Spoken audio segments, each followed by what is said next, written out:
Rank a system that defines a person's standing, and the very thing that ignites desire, power, intelligence, connections, wealth, occupation. In this era, everything is assigned a rank, and it's within this world that the journey of a young boy begins. Tully Village, nestled in a small valley, was surrounded on all sides by lush, green mountains and forests. A boy gripped an axe tightly and brought it down hard onto a block of firewood.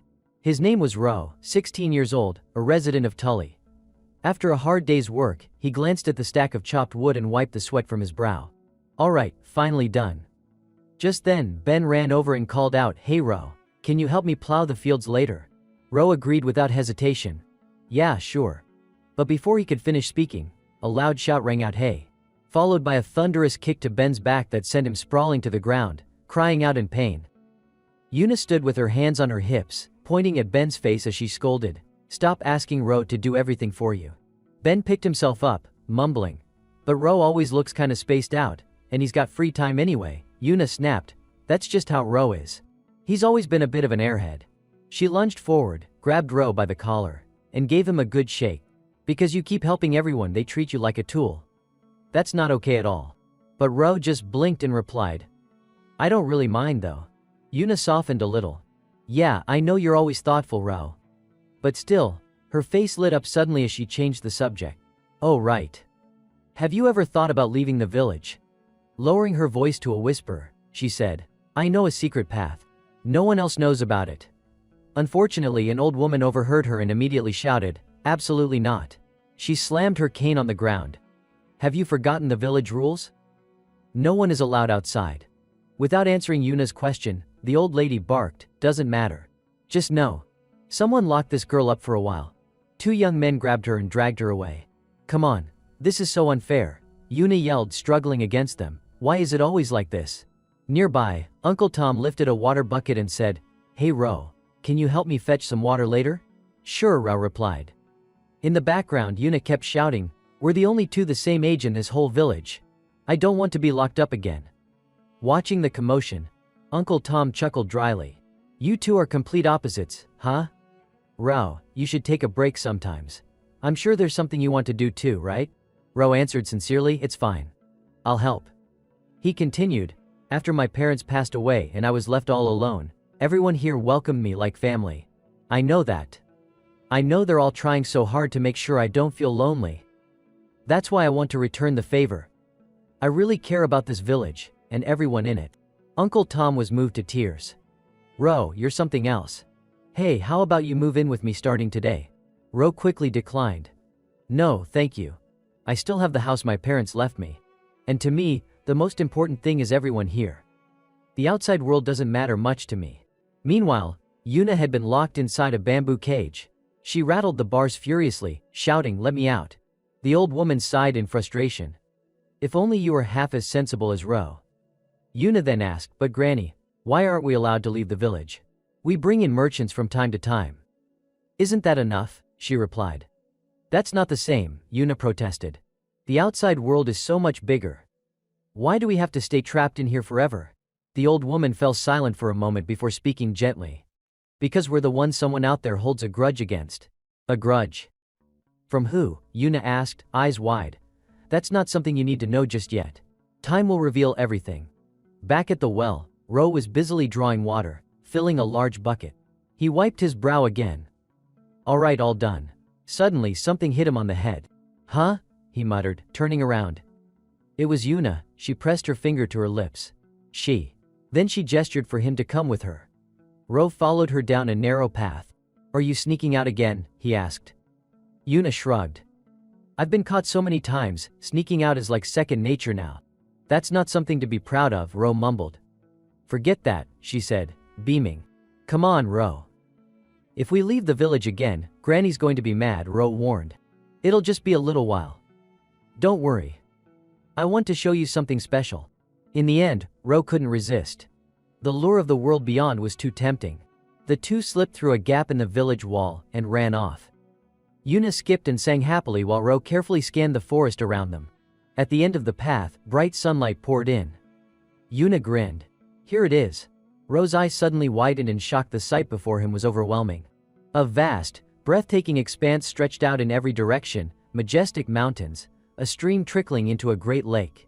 Yuna shouted excitedly, "Look, Ro. This is the outside world. It's really this huge." Ro let out a stunned, "Hua," his face lit up with awe. "This is amazing." Yuna glanced over at him, then pulled out a book and flipped through it. "Hey Ro, do you know the rules of the outside world?" Ro blinked. "Rules? How would I know anything like that?" Yuna opened to a specific page. According to this book one got from a merchant, the outside world runs on a ranking system. Adventurers, couriers, doctors, musicians, there are all kinds of rankings, and people listed on them are called rankers. She leaned in, eyes gleaming. Even weapons, food, power, and wealth get ranked. Everything does. And everyone out there is seriously competing with one another. Ro carefully read through the pages. So this outside world had its own system, its own laws. Yuna nodded eagerly. "It's not like the laws of our village, it sounds way more exciting. I want to become a ranked adventurer. I want to travel the world and compete with challengers from everywhere. One day, I'll be a legendary adventurer respected by everyone." Ro looked into her blazing eyes and murmured, "But the village rules say we're not allowed to leave." Yuna shouted, "I don't care. I've already made up my mind, I'm going." Suddenly she held her hand out toward him and said, "So come with me, Ro. Let's go on an adventure together. You should see the outside world too." Ro was caught off guard. "Huh?" Yuna asked quietly, "Do you remember? When we were 5, that time I was attacked by a giant bird? You saved me." Ro blinked. "Really? I did that." She nodded confidently. "Yeah, I think there was even a green light glowing around you." Ro thought to himself, a green light. Yuna's tone turned serious. "Ever since then I've known. You might act a little spacey sometimes, but when it really counts, you're stronger than anyone I know." She stretched her hand out again, smiling brightly. "You'd shine even brighter out there. So let's go explore the world together." The thought of exploring the unknown stirred something inside Ro, but after a long pause, he lowered his gaze. "Thank you, Yuna, but I can't. I love our village too much. I can't leave it behind." Yuna exploded. You're so stubborn." With a pout she spun around. "Fine, I'm going without you. You can just live in this village forever, you stubborn idiot." Ro called after her. "Be safe on your way back." As he watched her walk away, something inside him shifted. Yuna, leaving the village. He had never imagined such a thing. He turned his gaze toward the horizon. The concept of ranking echoed in his mind. Evening had come and the sky was awash with the golden glow of sunset. "Guess I should head back too," Ro muttered. He pushed himself up with his hands on his knees. "My legs are so numb," but suddenly, something strange caught his eye, something massive, like a giant stone, emerging slowly from behind a thick cloud. "Huh? What is that?" he murmured. Without warning, lightning surged from the object. Thunder cracked through the sky. Boom, boom. Ro screamed and covered his ears. Ah. Moments later the dust cleared. Everything was eerily silent again. Ro stared up at the sky. What just happened? That thing, it's gone. But an icy dread crept over him. Wait, the lightning struck. Right near the village.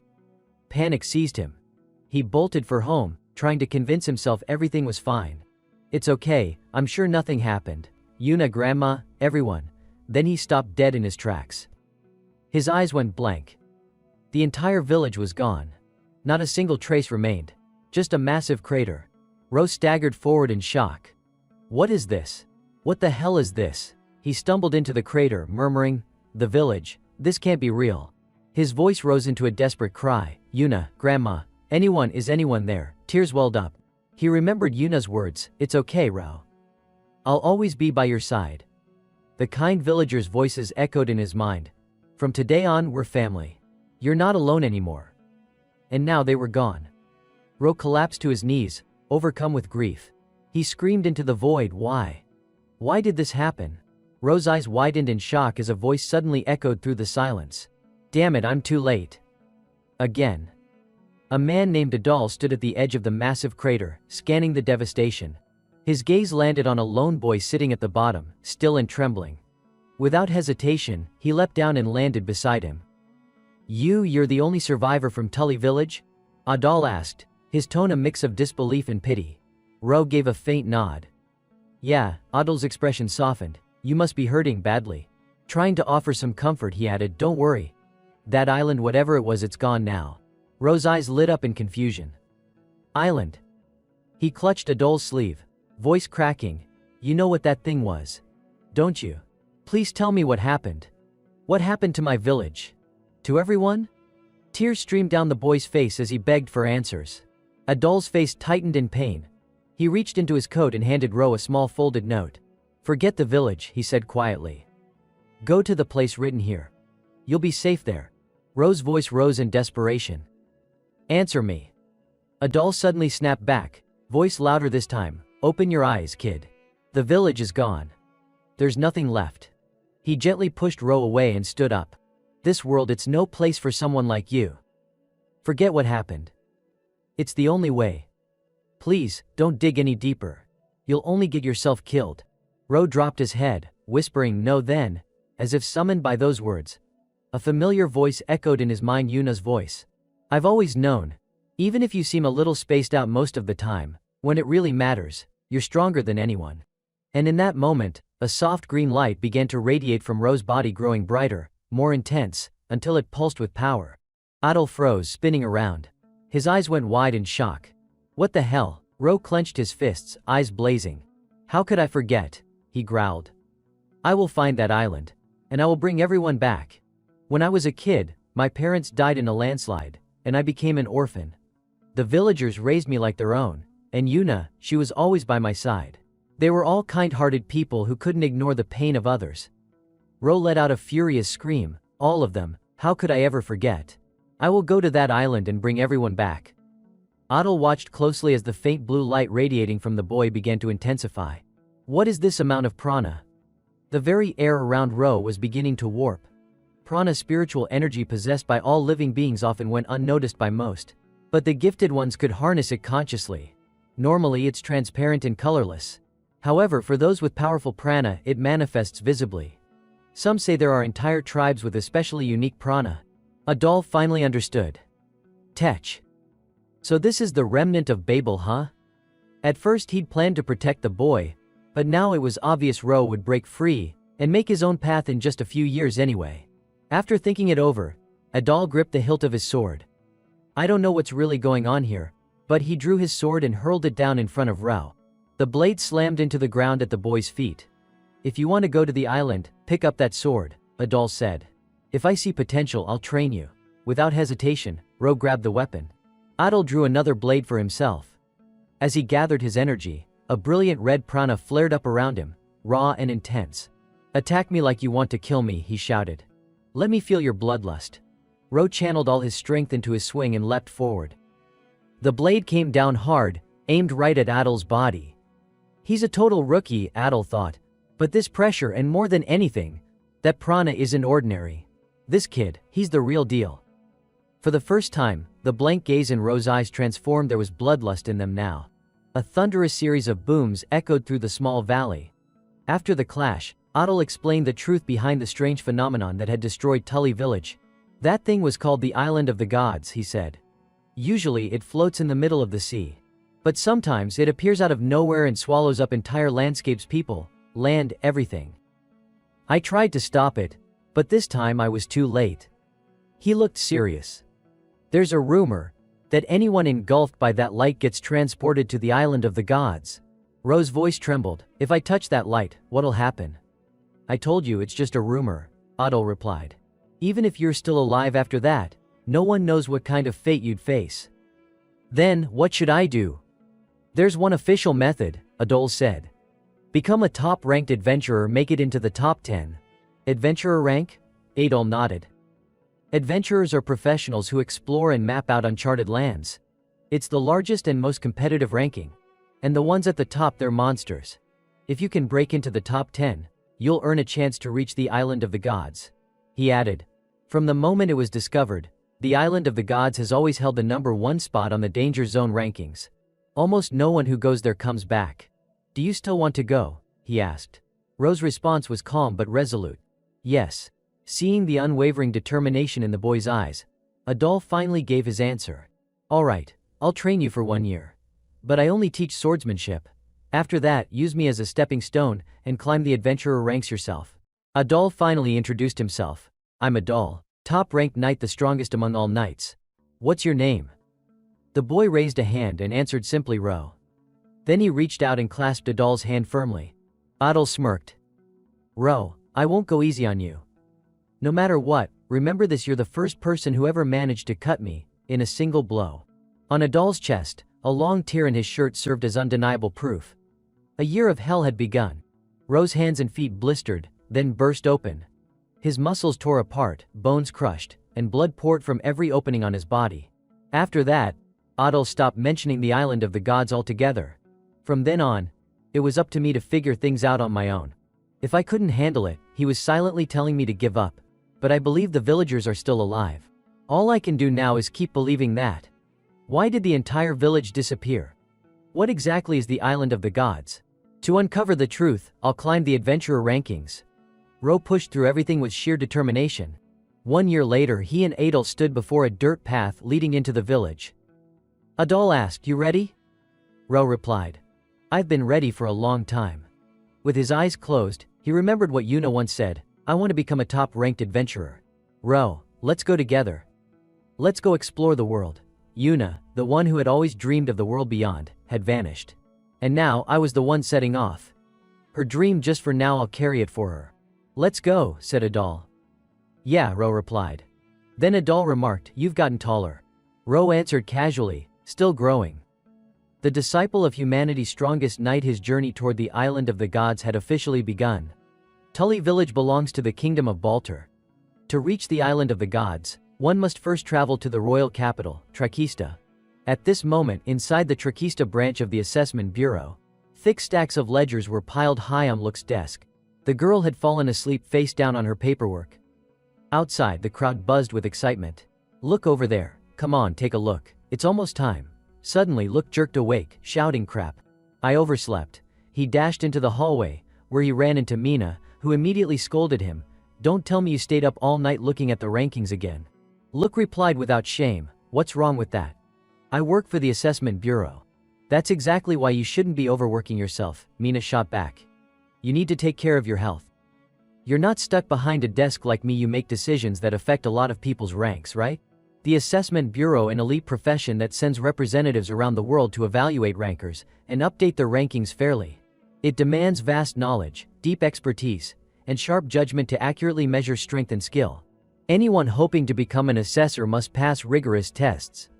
It's a role reserved only for the chosen few, and is considered one of the toughest jobs in the world." Look shrugged modestly. "I may work at the bureau, but I'm still a low-level employee. If I want to do what I really want, I need a promotion. And for that, I've got to work even harder." Curious, Mina asked, "And what is it you really want to do?" Grinning wide, Look replied, "Oh, a little bit of everything." She gave him a sly look. "If you want to climb the ranks at the bureau, the best way is to become the personal agent of a talented ranker, right?" Look sighed. "True, but there aren't many rankers who catch my eye." See, your standards are way too high," Mina teased. "It's not that," Look said plainly. "It's just that most rankers nowadays are too half-hearted. Back in the day, the ranking wars were brutal. Now the top spots on every leaderboard barely change. If that's the case, what are we even doing at the bureau anymore? The value of a ranking lies in how often it's updated." "You're such a ranking freak," Mina chuckled. "Guilty as charged," Look replied proudly. Hearing that, she could only sigh in defeat. "That's a serious case you've got there." Look mumbled to himself, "Seriously, isn't there anyone out there? Someone who can shake up the entire system?" Opening the door, Mina gestured and said, "That person might already be in here." They looked out at a packed lecture hall, full of applicants. Look asked, "This is the third time we've held the adventurer ranking registration exam this year, right? Is it always this crowded?"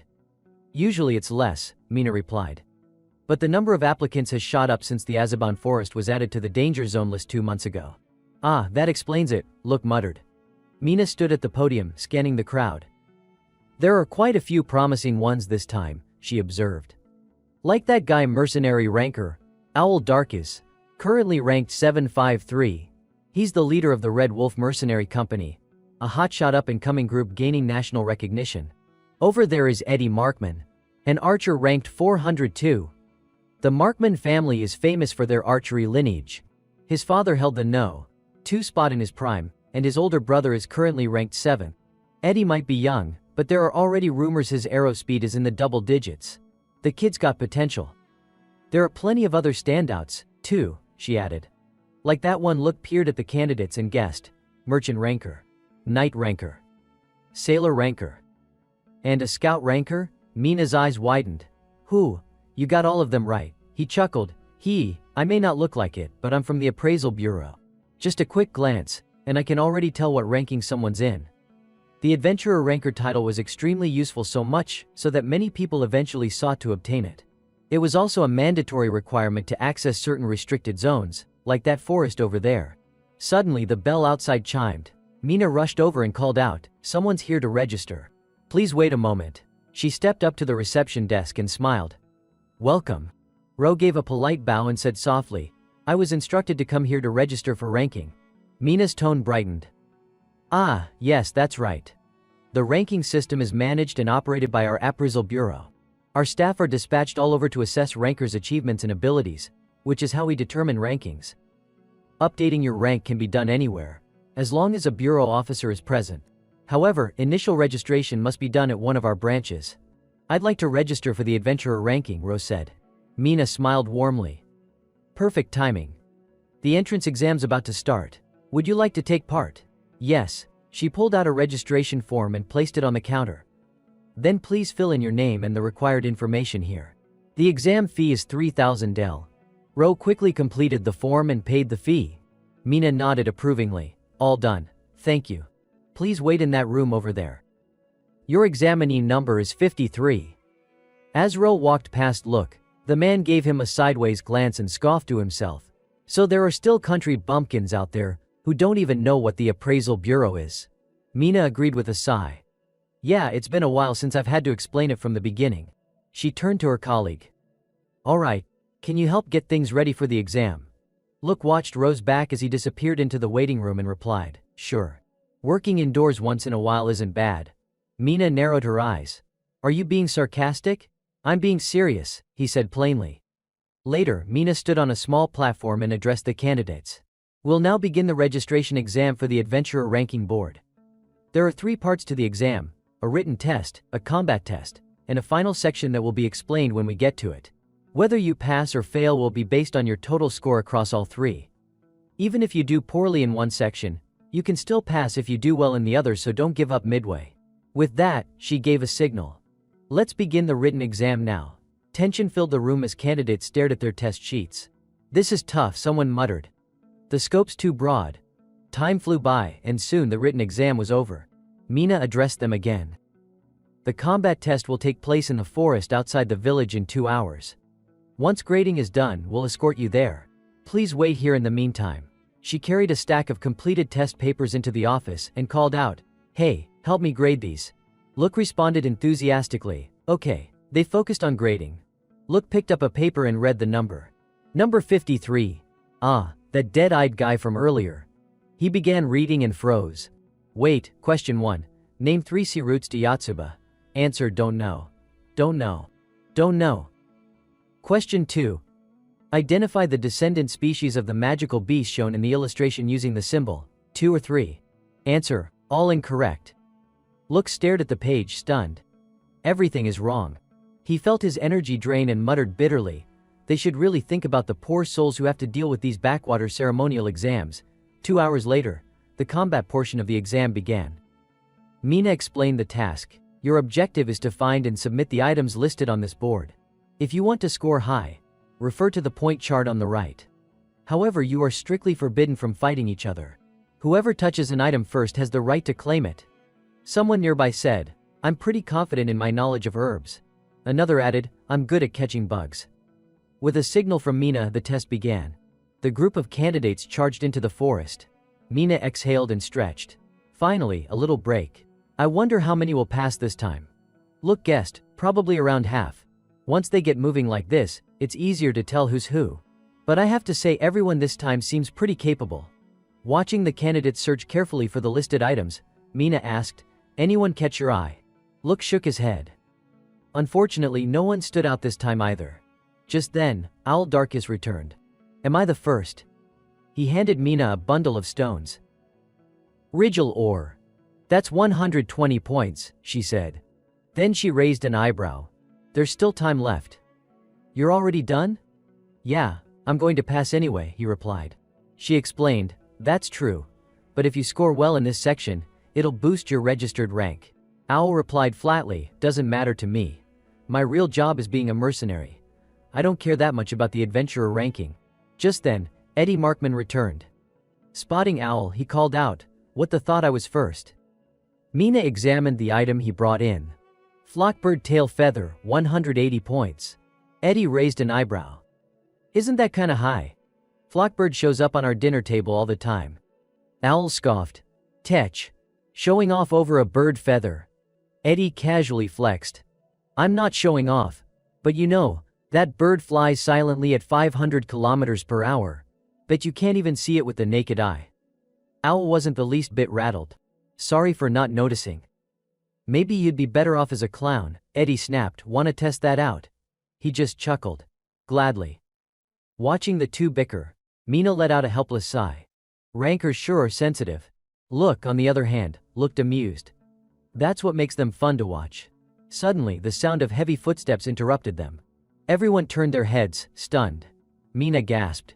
Ro emerged from the forest, dragging an enormous bear behind him. He dropped the beast in front of the examiner and said earnestly, I didn't know how to extract the red bear's gallbladder, so I brought the whole thing. Can I submit it like this? Mina nodded. Yes, that works. No need to dissect it. Red bear gallbladder, 300 points. The other examinees stared in surprise. Who the heck is that guy? Took down a red bear solo. Look asked, wait, how did you even know that beast was a red bear? Your written test was a disaster. Ro replied, that thing shows up near my village a lot, so I recognized it. Village? Look echoed. Nearby, a few candidates started murmuring. You didn't see him fight. Actually, I did, kind of. But honestly, I'm not even sure I saw it happen. He drew his sword, and in the blink of an eye, the bear dropped. The description hit looked like a jolt, and he started to view Ro in a very different light. 1 hour later, the candidates were gathered in the underground training grounds.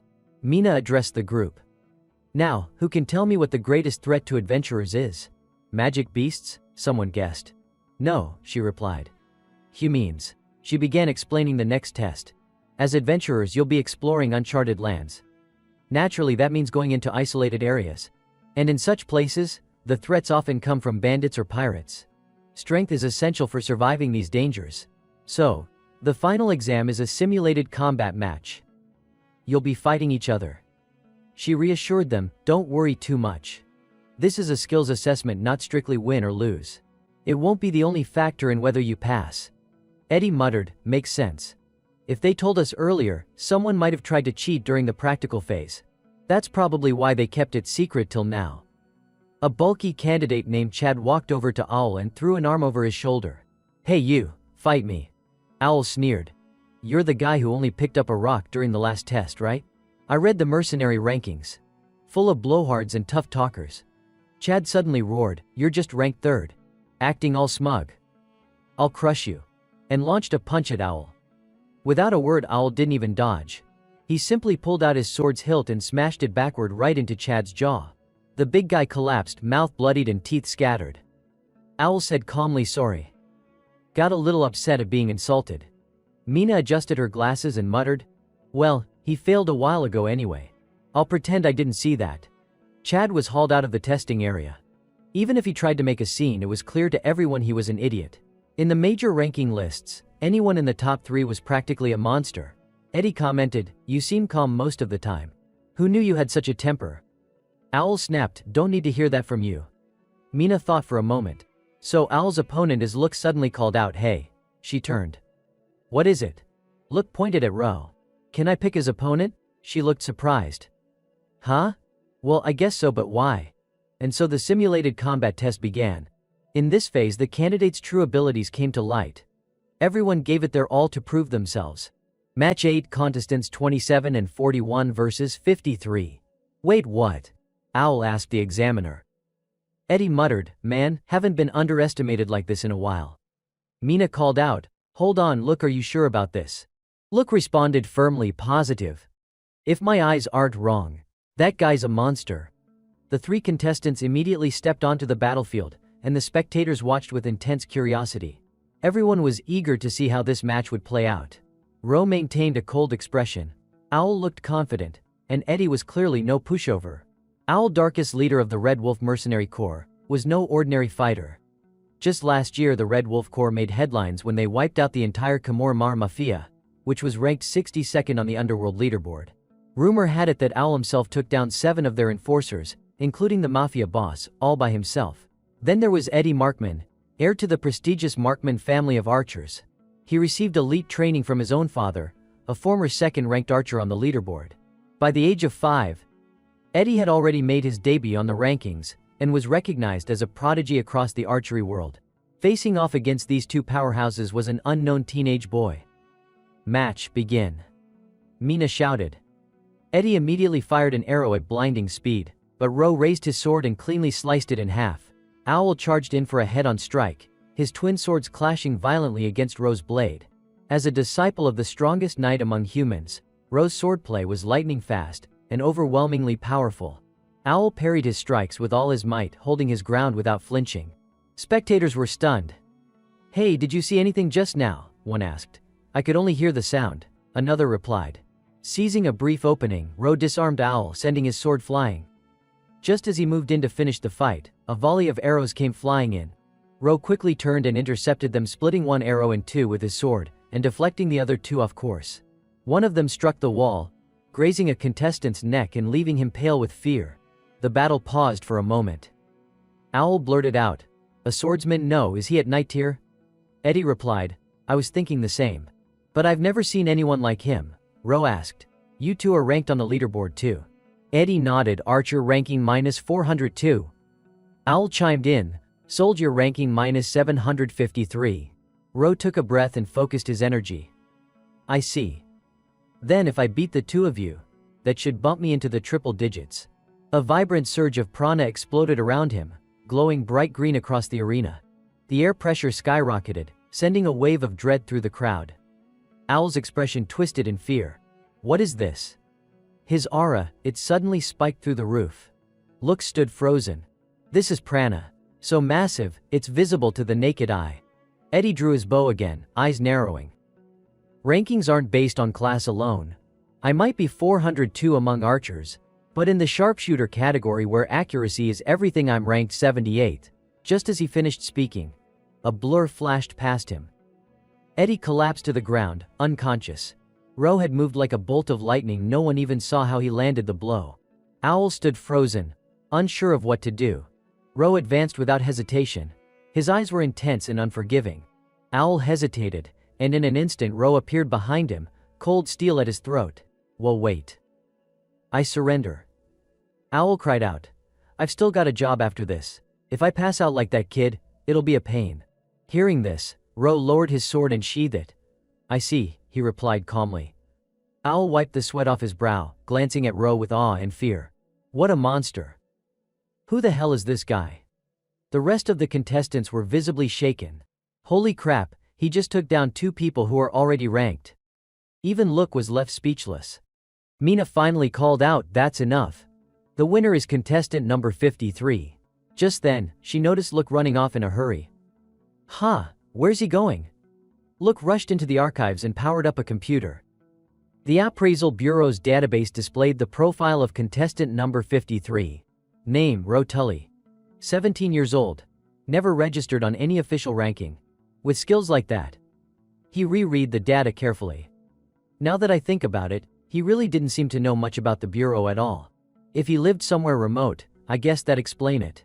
No criminal record, no ties to any special religious groups either. Look's hands trembled slightly. Jackpot. A talent like this buried all these years. He bolted out the door and shouted at the top of his lungs, "Ro Tully. Let me be your exclusive appraiser." But by the time he got outside, Ro was already surrounded by a horde of eager appraisers. A young woman chimed in. "Hey you. You should totally let me be your exclusive appraiser." An older man cut in. "Hold on, wait a sec, clearly, I'm the better fit for you." Look froze in place. Damn, one step too late. Frustration surged inside him. Idiots. You're not supposed to throw out exclusive partnership offers before even investigating someone's background properly. Meanwhile, Ro was still clueless about what was going on. He asked hesitantly, what's an exclusive appraiser? Look darted forward like a gust of wind. Let me explain, he said breathlessly. An exclusive appraiser is someone officially assigned to a specific ranker. Their job is to keep that person's rank up to date on a regular basis. Normally, to update rankings, you have to wait for an official from the appraisal bureau to show up and do an evaluation before you can level up. But if you've got an exclusive appraiser, you can update your ranking on the spot whenever, wherever. He fumbled through his coat pocket and pulled out a compact device. Also, appraisers carry a special tool. This right here is a rank telegram, or ranktel for short. It lets you receive and send real-time updates about your rank and status. Then, with extra emphasis, he added, if you're serious about climbing the ranks fast, you're gonna want a skilled exclusive appraiser by your side. Ro raised his eyebrows. Climb the ranks fast, huh? Then he turned and looked around at the crowd of hopeful appraisers. Alright, here's my condition. Among all of you, can anyone get me into the top 10 of the adventurer rankings? Everyone fell silent at Ro's words. One person blurted out, top 10 in the adventurer rankings? That list is full of monsters. Another chimed in, his sword skills are impressive, sure, but just that alone isn't enough to make it to the top 10. Ro didn't say a word. He stood quietly for a moment while Look studied his expression. When it became clear that no one could meet his demand, Ro turned and began walking away. Ah, wait. Look shouted, bolting after him all the way to the gate. Ro was moving fast, forcing Look to sprint just to keep up. Huffing, she called out, Ro. Why do you want to make it into the top 10 adventurer rankings? That's none of your business, he replied flatly. Then make it my business, Look shot back. Let me be your exclusive appraiser. I'll get you into the top 10 adventurer rankings. Ro kept walking and declined without hesitation. I'm not dragging a kid into danger. What? A kid? Look yelled. Excuse me. This kid happens to be a certified exclusive appraiser. And you're one to talk, you're practically a kid yourself. Ro added bluntly, even if you weren't, I still wouldn't hire you. I don't want to get involved with anyone. Look met his eyes, firm and unwavering. Her voice rang out, there's something I have to do. For me, this is a mission I have to complete, even if it costs me my life. And to do that, Ro, I want to team up with you. Ro stopped walking. He turned back and looked at her, a flicker of recognition flashing in his eyes. He remembered the conviction in his own voice when he once told a doll, I will go to that island. And I'll bring everyone back. He nodded slowly. Same here. I've got something I have to do too. Bathed in the golden light of the setting sun, the two of them stood still, no longer strangers but comrades. With confidence, Look declared, Look immediate. I'll make you a top-ranked ranker. He smiled faintly and responded, Rao Tully. Then, the two shook hands, sealing their partnership. After that, Look took him back to the inn. It was a small but tidy and clean room with a balcony overlooking the street. Look asked, so? Pretty fancy, right?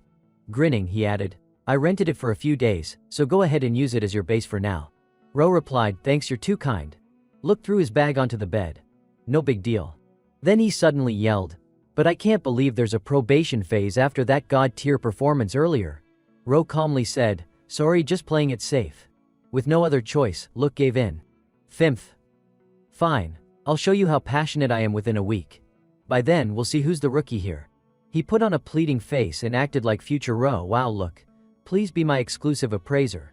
Ro replied flatly, I hope so. Look snapped, don't be so indifferent. You're super focused when fighting, but otherwise, how should I put it? Kinda spaced out. Ro agreed, I've been told that before. Just then, the ranktel device chimed. Look took it out and said, oh, the exam results are in. Here's your ranking.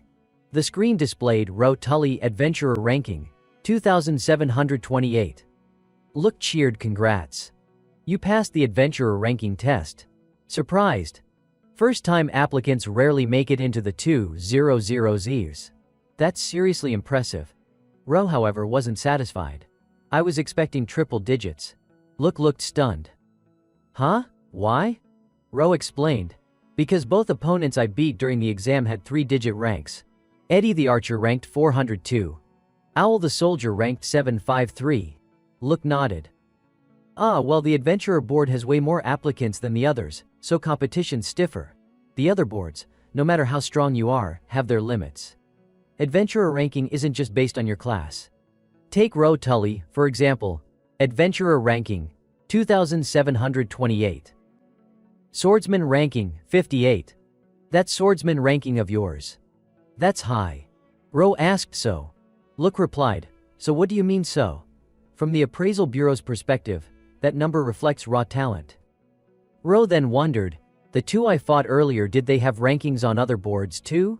Look nodded and brought up their stats. Owl Darkus.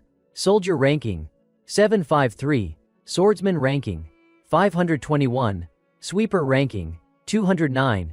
Courier ranking, 2831.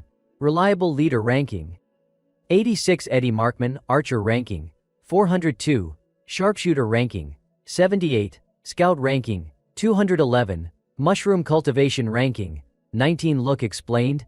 A person can hold multiple ranks across boards. That means more job opportunities.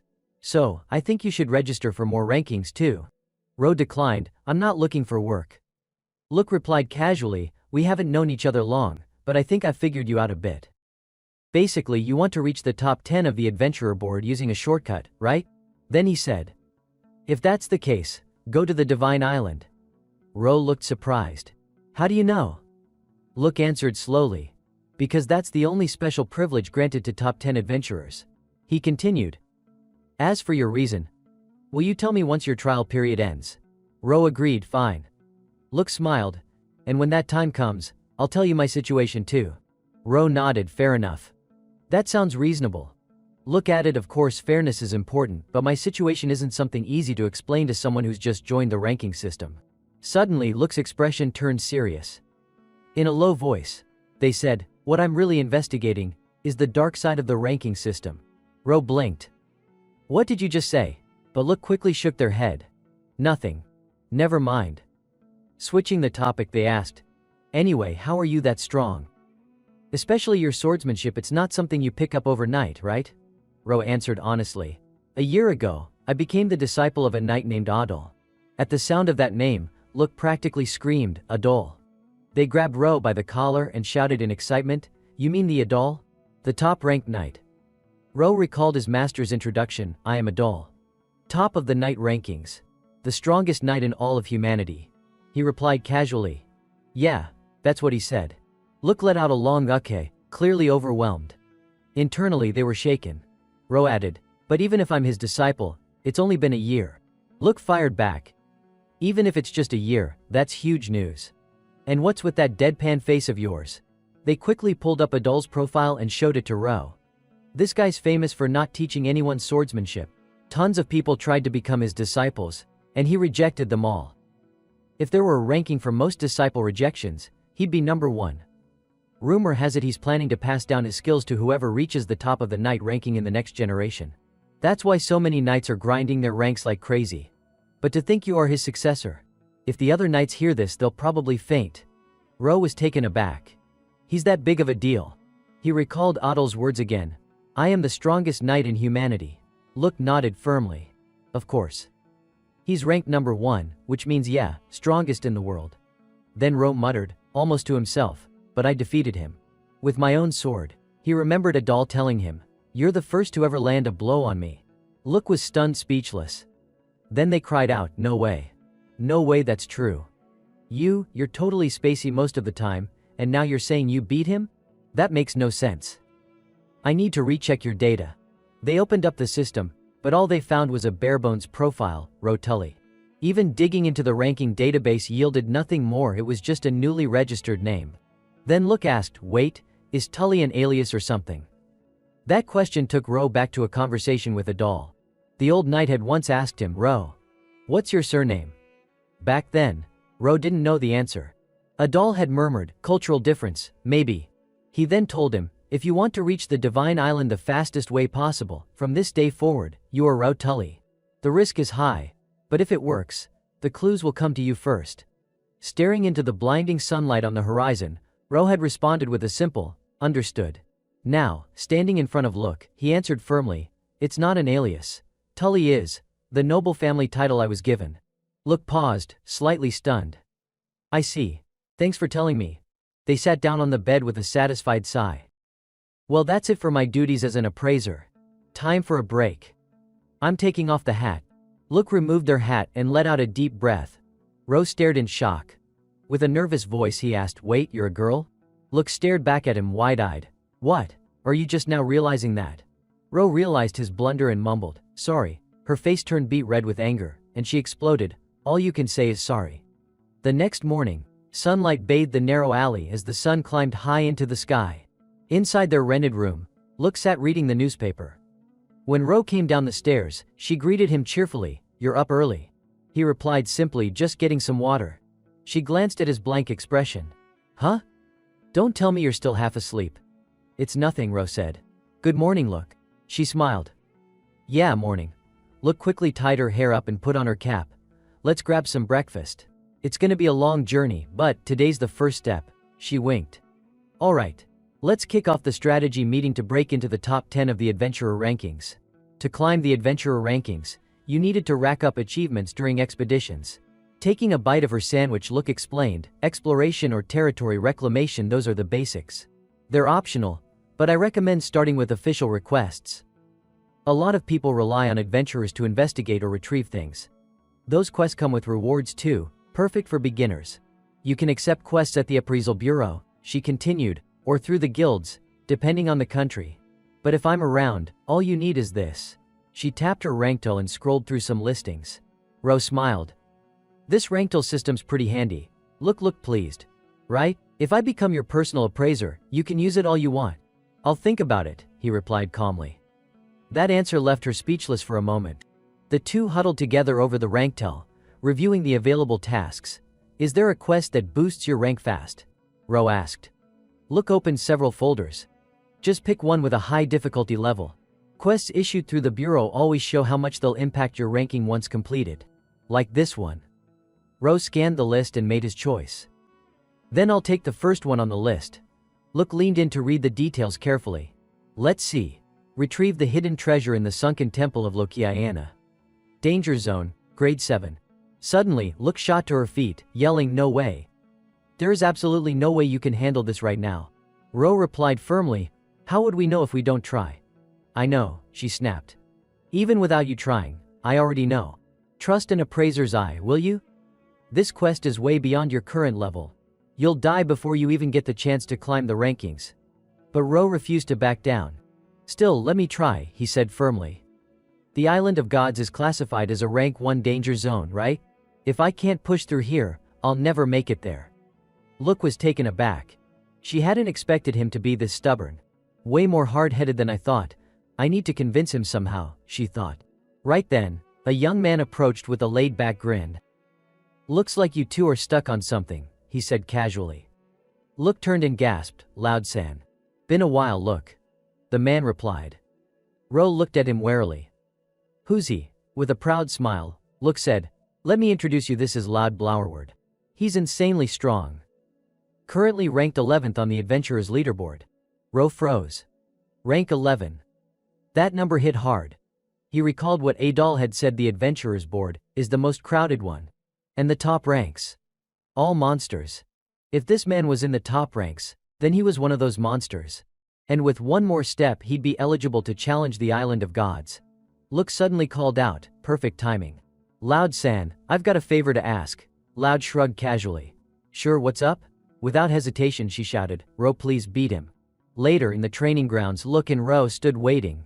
Eventually Loud strolled in, a long spear in hand. "Sorry to keep you waiting," he said. "Didn't expect to get challenged today. Had to borrow a weapon, this spear's a bit light. But it'll do." Ro bowed politely. "My name is Ro Tully, sir." Loud chuckled.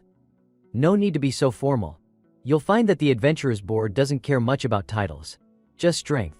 I've had my ranking updated by Look before. She's good, knows her stuff. And more importantly, she's got this fiery belief in building the most accurate rankings out there. You don't find that kind of passion often in appraisers." He twirled the spear in one hand and, mimicking Look's voice, said with a grin, "Now go teach this stubborn newbie some respect. She seems to care about you, you know." Ro wasn't swayed by the flattery. He focused on Loud, analyzing him. "Just looking at him, I can already feel his strength. If I charge in carelessly, he'll pierce me before I even get close."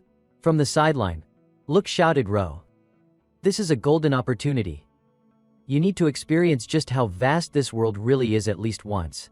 He lowered his gaze for a brief moment. The vastness of the world. He had seen it. The memory of the island of gods decimating Tully village was etched deep into his heart. Raising his head, Ro pointed his blade at Loud. A fierce wind swirled as his prana flared up, dense and powerful. The duel between Tully, ranked 2728, and Loud Browerward, ranked 11 among adventurers, officially began. Both fighters launched forward at once, clashing in a flurry of attacks. Ro poured all his strength into his sword, unleashing a rapid series of strikes. Loud moved like lightning, deftly sidestepping while assessing his opponent. He's channeling prana into his armor and releasing it through his slashes. Is he increasing his speed by wrapping prana around his limbs? Loud handled his spear with masterful precision, but something about Ro's swordsmanship caught his attention. That technique, it can't be. The Sword Saint style only has one successor. There's no way the old man would pass down such a sacred sword style to some kid like this. Suddenly, Ro appeared behind him.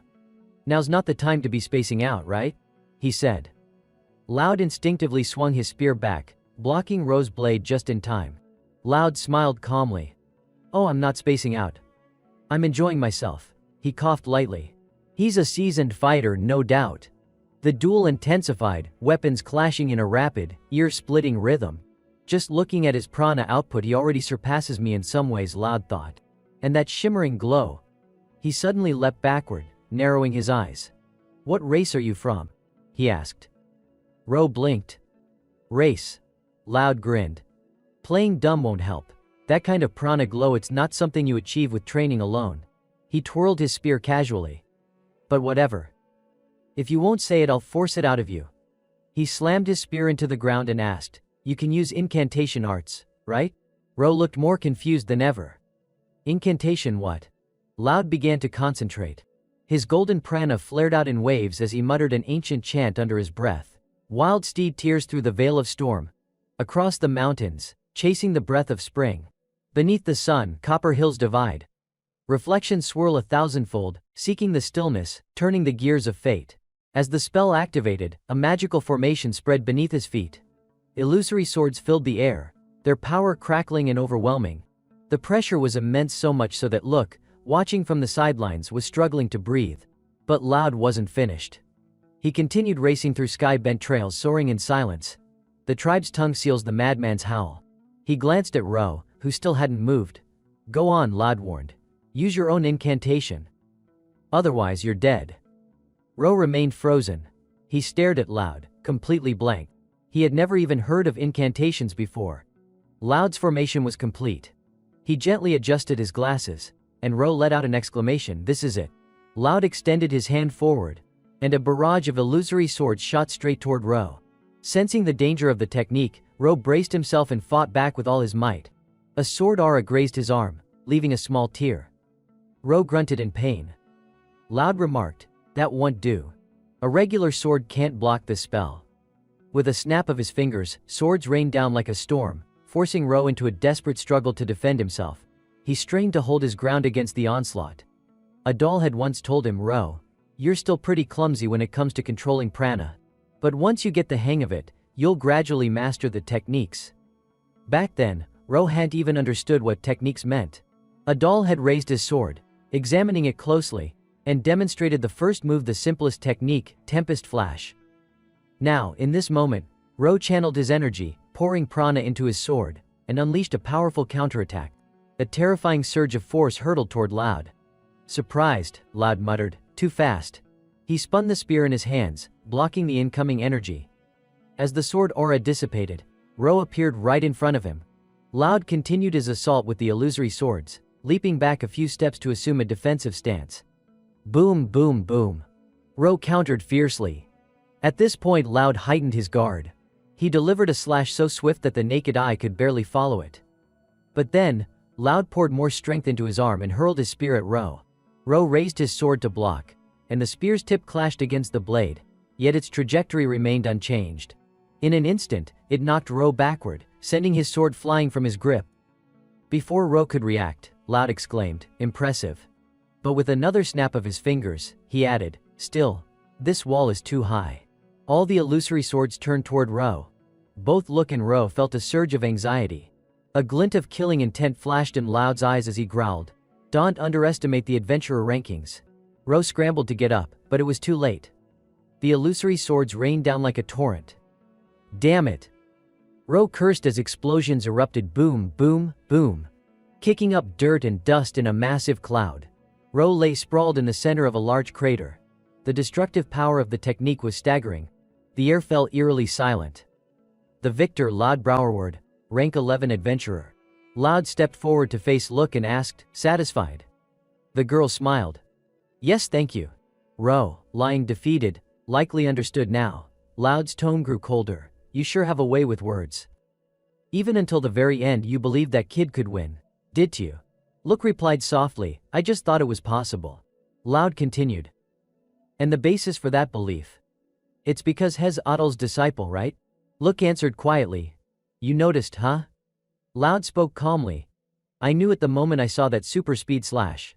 That's a technique from the Swordmaster school. But is that really okay?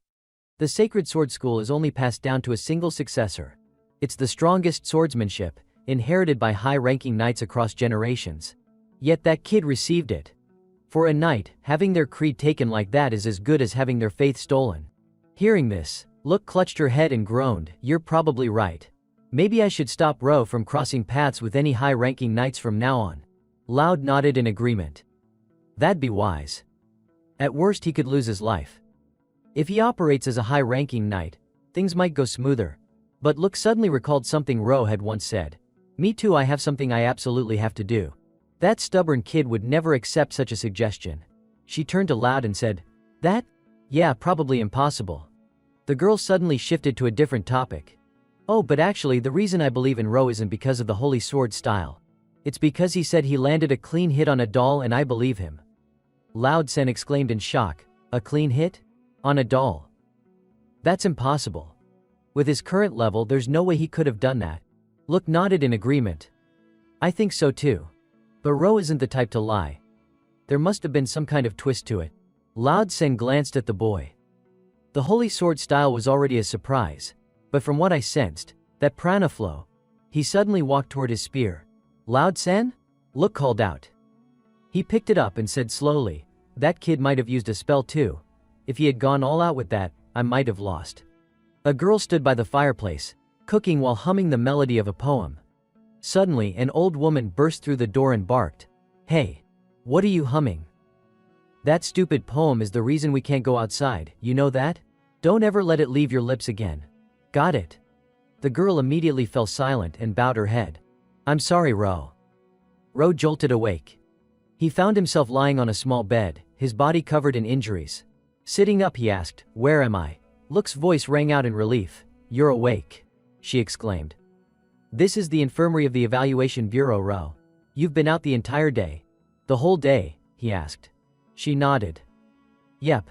It was like someone flipped your off switch. The doctor said you were suffering from severe mental fatigue. I don't know what kind of burden you're carrying, but aren't you pushing yourself too hard? Ro remembered Loud San's illusionary sword.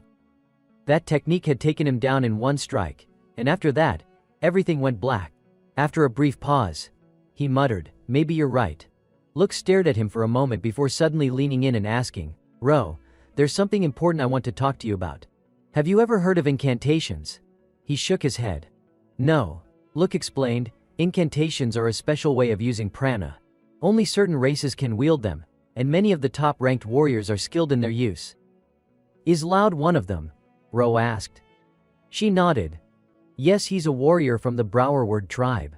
They're a battle-oriented race, excellent hunters, and live in the southern marshlands. Because their incantations are usually passed down orally in poetic form, people refer to them as incantations. It's also tied to genetics, so it's really difficult to learn them once you're an adult. It was the first time Ro had heard of such a thing. Incantations, huh? Look gave him a serious look. Loud Sen seemed to think you might possess one too. Do you have any clue? Any clue? Ro dug through his memories. That girl in his dream, she had been humming a poem too. He looked up and answered. I think I might. Look's eyes lit up. That's great. Incantations are an invaluable asset to any high-level fighter. I'm even more convinced now, Ro. You have what it takes to become a top-ranked warrior. She quickly pulled out her ranktel and started scrolling. Which is why I've already found the perfect mission for you. It's an investigation of Azaban Forest. 2 months ago, it was reclassified as the 48th most dangerous zone during an ecological survey. An ecological survey? Ro asked. So, I just need to investigate the wildlife or something? That's part of it, Look replied. But recently, people have been disappearing in that forest one after another. Adventurers who accepted similar missions have vanished without a trace, one by one.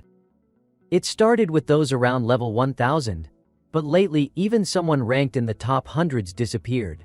If you can uncover the cause of these disappearances, I estimate you could climb 200 ranks. You're currently at 2729, which means you could reach around 2500.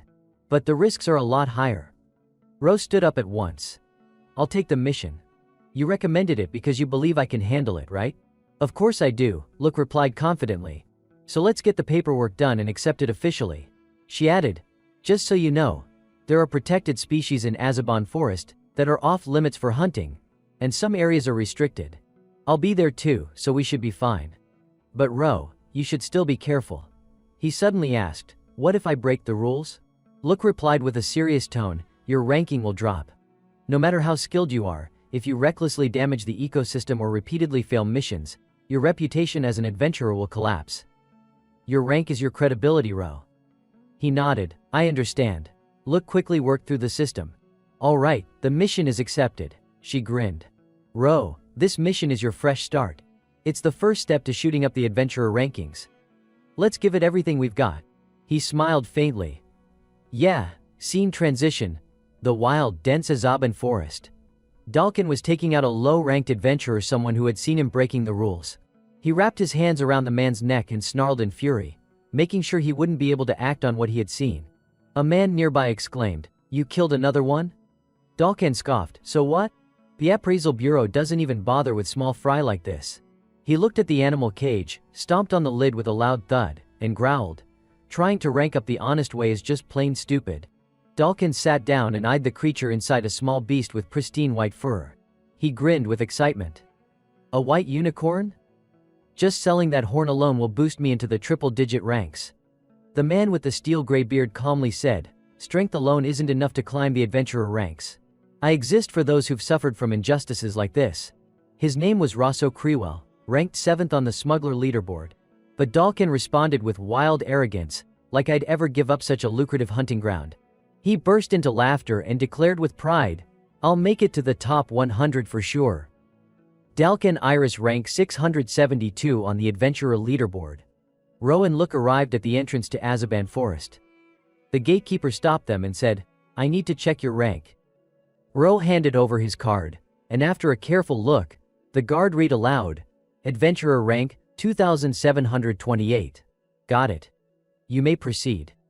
The gate opened with a heavy groan, and the two stepped inside. As they walked in, Ro asked, this might be a dumb question, but how many people are on the adventurer rankings? Look answered, roughly 30,000. But only about 20,000 of them are actually active. Still, this ranking board is on a whole different level compared to others. People say the adventurer rankings are in a class of their own, especially in terms of sheer numbers. Ro raised an eyebrow. A class of their own, even in numbers. Exactly, Look explained. For example, someone ranked in the 4 digits here would be equivalent to a 3-digit rank on other boards. That's why the quality of adventurers on this board is so high. A 3-digit adventurer here would easily outrank a 2-digit ranked person from another board. They're way above the guys you fought in the recent exam. Ro couldn't help but mutter. The standard is insanely high. With a hopeful look, Look nodded and said, all right then.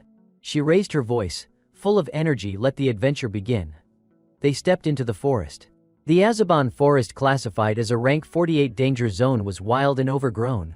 The moment Ro entered, he sensed something off. Seeing his expression, Look asked, what's wrong, Ro? This isn't just an ordinary forest, he replied. She chuckled, so you noticed. They say a seasoned adventurer can tell how dangerous a place is just from a glance. Look elaborated, but the average person would never be able to tell, which is why the danger zone ranking system exists. Azaban Forest was added to the rankings just 2 months ago, because of a large-scale monster outbreak, and right as she said it, a swarm of insects and beasts charged at them. Look screamed Ro. You better protect me properly. Ro drew his sword with a calm, steady hand. Leave them to me. With a leap he charged into the swarm, his sword slicing cleanly through several monsters at once. A massive eagle dove from above, and Ro intercepted it with a sharp upward slash. He fought like a whirlwind, dispatching enemies left and right. Terrified by the display, the remaining insects fled into the trees. Look stared wide-eyed. Was that one of Adol's techniques? Ro nodded slowly. Yeah. I learned a few techniques from him. But there are still many I haven't been able to use yet. Gripping his sword tightly, he added, I think I'm getting close to mastering the second technique. Suddenly, a massive beast emerged, a Bradorc, a rank 126 monster. Its blazing eyes locked onto Ro as it let out a guttural roar. Sensing the danger, Ro muttered, Guess it's time for a field test. He gathered his energy, and prana surged around him like a storm. Right in the middle of the path, a lotus bloomed in light. With blazing speed, Ro struck the monster twice in succession, but the Bradorc didn't even flinch. No wounds. No reaction. It was like nothing happened. Both Ro and Look were stunned. Then the monster retaliated. They turned and ran for their lives. Didn't work, Ro shouted. What the hell were you doing? Look screamed. I thought it'd work. He yelled back. I didn't expect the enemy to be this tough. Still running, Look reminded him sharply. You do remember your job is to keep me alive, right? Just when they thought they were in the clear, Look suddenly stopped in her tracks. Ro. A cliff, she screamed. Jump, he ordered. She gasped, wait, but before she could finish, Ro had already scooped her up and leapt off the edge. Moom Dyad. Look wailed in terror. Ro, however, remained perfectly calm. They landed on the top of a giant tree. With the grace of someone who'd spent years in the wild, he hopped from branch to branch and landed safely on the forest floor. Look was dazed and dizzy, her insides feeling like they'd been scrambled. Ro gently set her down on the ground and let out a relieved sigh. The moment Look caught her breath, she yelled, What do you mean, sigh? If you were going to do that, at least give me a heads up first. Ro replied nonchalantly, sorry. Most of Adol's training was like that, so I guess it's become a habit. She stared at him in disbelief. Seriously? Just what kind of training did you go through? Ro glanced around, something felt off. This place is, before he could finish, Look had already scanned their surroundings and excitedly exclaimed, We're in luck. This is the target area for the survey. She went on to explain that ever since the Azabon forest was classified as a dangerous zone, its ecosystem had to be resurveyed from scratch. About 80% of the work was already done, but 20% remained. This area was part of that unfinished 20%. It also happened to be the epicenter of the recent large-scale monster outbreak. Sure enough, the region was teeming with a rich diversity of flora and fauna, some of the creatures appearing oddly shaped and unfamiliar. Seeing Ro frozen in place, Look called out, Ro. He replied quietly, I've never seen these plants or animals before. That's when it hit him, this was truly an adventure. The image of Yuna's radiant, excited smile flashed across his mind. Ro, come with me, let's go on an adventure. The adventure Yuna had always dreamed of. The rustling of footsteps cutting through the grass snapped him out of his thoughts. Ro instinctively drew his sword, but Look quickly stopped him. Wait. A white unicorn with a long sharp horn and shimmering fur emerged from the bushes.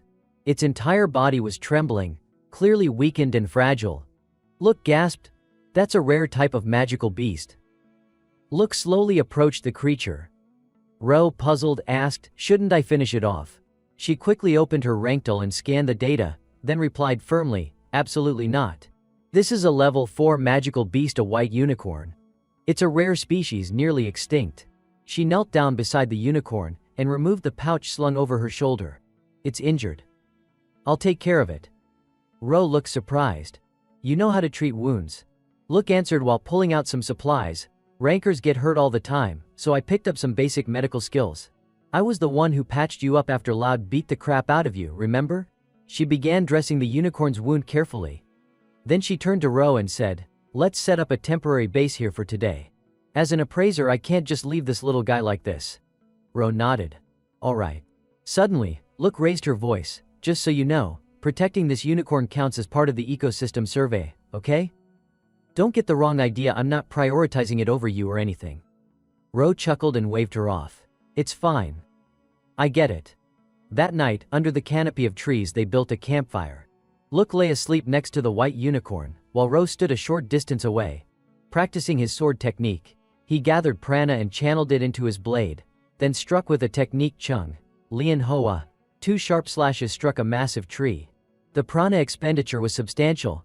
The strikes landed cleanly, yet the resulting damage was disappointingly minimal. Ro wiped the sweat from his brow. Useless, he muttered.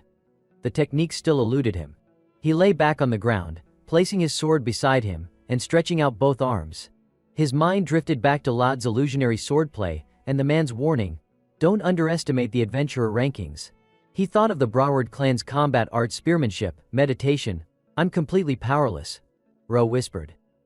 With my current strength, I can't reach divine rank. I have to become even stronger. Suddenly he sat up straight. Didn't look say Lad mentioned I also had a martial art. He stared at his own hand. A martial art, huh? The next morning Ro was sitting against a tree, trying to catch a bit of sleep, when he was jolted awake by Look's sudden shout. Hua! Ro snapped to attention. What happened? She looked panicked. It just started thrashing out of nowhere.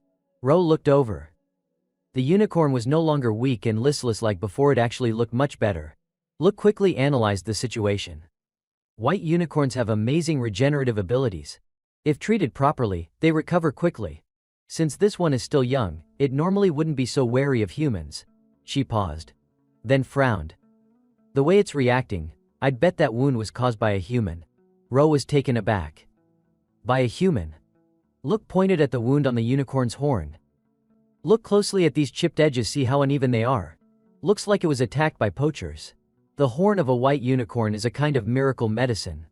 That's why they were hunted nearly to extinction in the past. Even though hunting them is banned now, demand still exists. They're still being poached and sold in the black market under the name Kirin. The beast suddenly let out a deep growl, snarling ferociously. Look was startled by its aggression and yelped in fear. The white unicorn charged straight at her. In a flash, Ro stepped forward, raising his sword just in time to block the sharp horn. Although the creature rammed with all its might, it couldn't push forward another inch. Locked in a standoff, Ro's cold, steady gaze bore into the unicorn's eyes, making it flinch. Startled, it turned and bolted back into the forest. Look shouted, wait no. Ro scratched his head and said sheepishly, guess I scared it. You're thinking of going after it? Yeah, Look replied urgently. Even though it's recovered a bit, it's definitely not back to full strength. And besides, there's never been any official report of a white unicorn appearing in the Azabon forest before. Tracking it is technically part of the ecosystem survey. As she spoke, she threw on an extra layer over her shirt.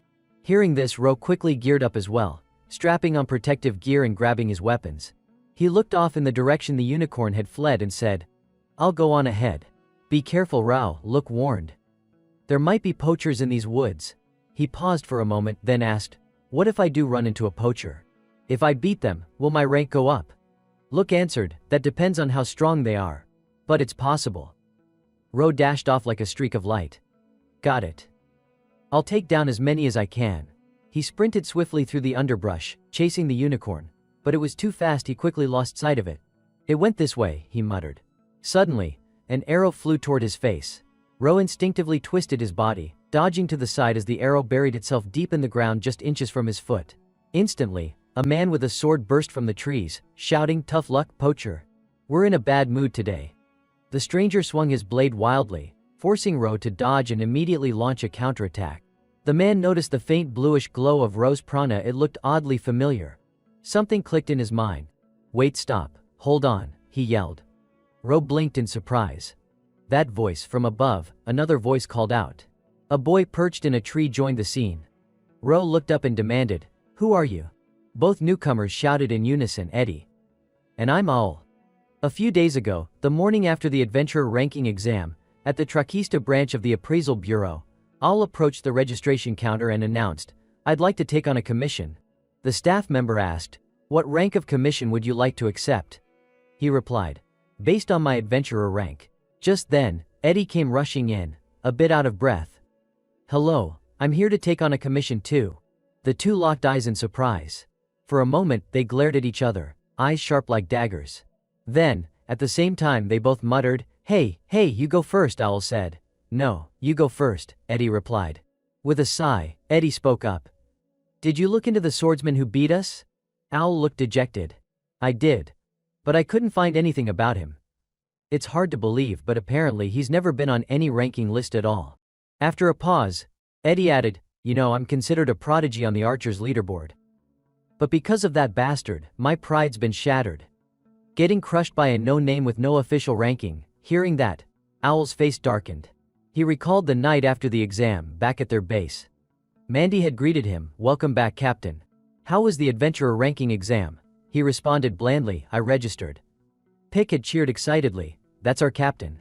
Now we can expand our range of activities." Lala, the blonde, asked curiously, "I bet the other participants had a rough time with you, huh?" But Owl simply muttered, "No." The others laughed. They must have been totally wrecked. Actually, wasn't the hardest part just holding back your strength? Mandy confidently said, "There's no way a 3-digit ranked mercenary would lose to a rookie." At that, Owl suddenly slammed his fist onto the table with a loud crack, splitting it clean in half. The whole crew jumped, stunned silent.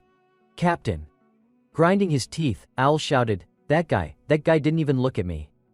Like I was nothing more than a stepping stone." He barked an order starting tomorrow. "We're tripling the training load." The others gasped. "Triple?" Then Lala spoke up. "Now that we're officially registered on the adventurer rankings, we can start taking commissions we weren't eligible for before." But Owl clenched his fist. "That's still not enough. This world is far bigger than we imagined. I'm going to retrain myself from the ground up." It was a blow to his pride. Owl turned to Eddie and said, "My pride was cracked just like yours. I didn't plan on focusing on the adventurer ranking board. But I can't keep going on like this." Eddie let out a deep sigh and said, "My current adventurer rank is 6,725. Owl responded, "I'm at 6,301. Then he added, "Ro Tully, the one who defeated us, is ranked 2728. Eddie said confidently, "The gap of about 4,000 ranks, that can be closed in the blink of an eye." Owl nodded. "Looks like we share the same goal now. Let's take on a commission." They walked over to the reception counter. Eddie spoke first. "There's a forest that was recently classified as a danger zone." Owl guessed. "Azaban Forest, right? The more dangerous the area, the faster we can rank up." And just like that, the three of them ended up clashing inside the Azaban Forest. Ro locked eyes with his opponent, still unsure what move to make next, when suddenly the desperate cry of a white unicorn rang out in the distance. Immediately, he sheathed his sword and shouted, "We'll talk later," before dashing away. Eddie quickly followed him, asking, "A wounded white unicorn? I thought it was being hunted by poachers. Are you trying to protect that magical beast?" Ro replied, "Yeah," though in his mind he noted how fast Eddie was running. Eddie offered advice as they ran. "When moving through a forest, it's best to use the uneven terrain to your advantage. Like this." He pushed off with his foot and burst forward, quickly overtaking Ro. Ro let out a grunt and picked up the pace. Suddenly, Eddie called back, "It's being attacked by a monster." In front of them loomed a massive beast. Long tentacles shot out of its tongue and wrapped tightly around the white unicorn. Ro started to approach, but a tentacle lashed out at him. With a swift slash, he cut it clean off. He studied the monster carefully. "I can't get close," he thought. "Then maybe I can finish it with one good strike." "No, I can't. The unicorn is too tightly bound. If I attack now, it'll get caught in the blow too." He turned to Eddie and asked, "Can you distract the monsters somehow?" Eddie snapped, "How the hell am I supposed to do that?" Just then, a loud voice rang out. "Eddie, aim for its eyes." "Ro, keep moving." It was Owl. The two instantly obeyed. Ro charged forward, while Eddie loosed 2 arrows. Thwack, thwack. Both hit the monster's eyes, making it roar in agony. Owl gave the next command, "Ro, go for its legs." Ro veered to the side and unleashed a powerful slash at the creature's legs. It writhed and howled in pain, finally releasing the unicorn from its grip. All shouted, "Grab the unicorn and get out of here." Ro scooped up the injured creature and leapt aside. At the same time, Owl kicked down a massive tree, toppling it onto the monster to pin it in place. Ro couldn't help but be surprised by his speed and decisiveness. Eddie commented, "Not bad. Pretty solid leadership." Owl answered flatly, "I'm used to directing subordinates." Eddie scoffed, "Who the hell is your subordinate?" Ro stood still for a moment, remembering what the appraiser had once told him, "Top 10 in the adventurer rankings, your swordsmanship is excellent. But to reach the top 10 with only that." Ro clenched his fists and thought, swordsmanship alone won't cut it. If I want to rise up the adventurer ranks, I need to learn more than just how to wield a sword. Look dashed over as fast as she could. Gasping for breath, she called out, "Ro, I'm sorry I'm late." But what greeted her eyes was a surprisingly calm scene. Perched on a large tree were the three others, casually sitting while the white unicorn beast stood nearby, eyeing them warily. Look blurted out, "Wait, what kind of bizarre situation is this?" Ro calmly recounted what had just happened. The girl exclaimed, "So you thought we were poachers?" Ro nodded. "It was a misunderstanding, but we cleared it up quickly." Look responded in a composed tone, "Even if it was resolved fast, you can't just suddenly attack people like that. I should file a report to the ranking board." At that, both Eddie and Owl jumped in alarm. She kept a straight face and said, "Just kidding. You two stopped yourselves in time. But next time I really will file a report." Owl broke into a cold sweat. "Got it," he muttered. Eddie added in a softer tone, "I'll be more careful." Owl leaned in and whispered, "Hey, why are you carrying around a special identification device?" Ro replied, "I heard it helps boost your ranking faster." He glanced at Look, who warned, "It might raise your rank, but it also puts you under constant surveillance. There's no job more rigid than that of an identifier. Just the travel back and forth between villages can take an entire day." Ro answered, "I don't think it'll come to that."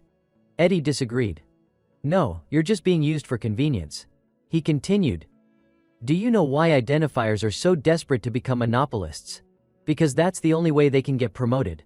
Their promotions depend on their contribution to the ranking updates. In other words, someone like you who's climbing ranks at lightning speed, you're prime bait. That woman's just using you as a stepping stone to get promoted." Ro murmured, "Promoted, huh?" He recalled what Look said when they first met. "There's something I have to do." He wondered, was that something a promotion? Somehow, it didn't seem to fit. Look climbed up the large tree and scanned the surroundings. "The royal horn is still safe," she said. The small beast suddenly rubbed against her leg, and she turned to play with it. Watching them, Ro commented, "Seems like you two are friends now." Look replied, "Not really. This just seems like the only safe place around here." Owl scoffed, "Ungrateful little wolf." Eddie grumbled, "It's not even cute." Look scolded, "It's scared of you because you're acting like that." Owl defended himself, "I didn't even do anything." The girl hugged the unicorn beast and jumped down from the tree. Then she added, "Ro gives off a really scary vibe." He looked puzzled. "What vibe?" Look turned to the creature lying flat under the tree and said, "Hey, I've been wondering this whole time. This beast, yep, it's definitely a Neulam." Owl gasped, "A magical beast we've never seen before." Look sat down to examine it more closely. They usually live in colder regions, so I guess it makes sense. Still, it's never been discovered in the Azabon forest before. She pulled out her ranktel to input the data. "Ro, go ahead and log the sighting." He agreed, "Let's do it." After logging the entry, Look asked, "We're here on an ecological survey commission. What about you two?" Owl hesitated. "We, more or less the same kind of job."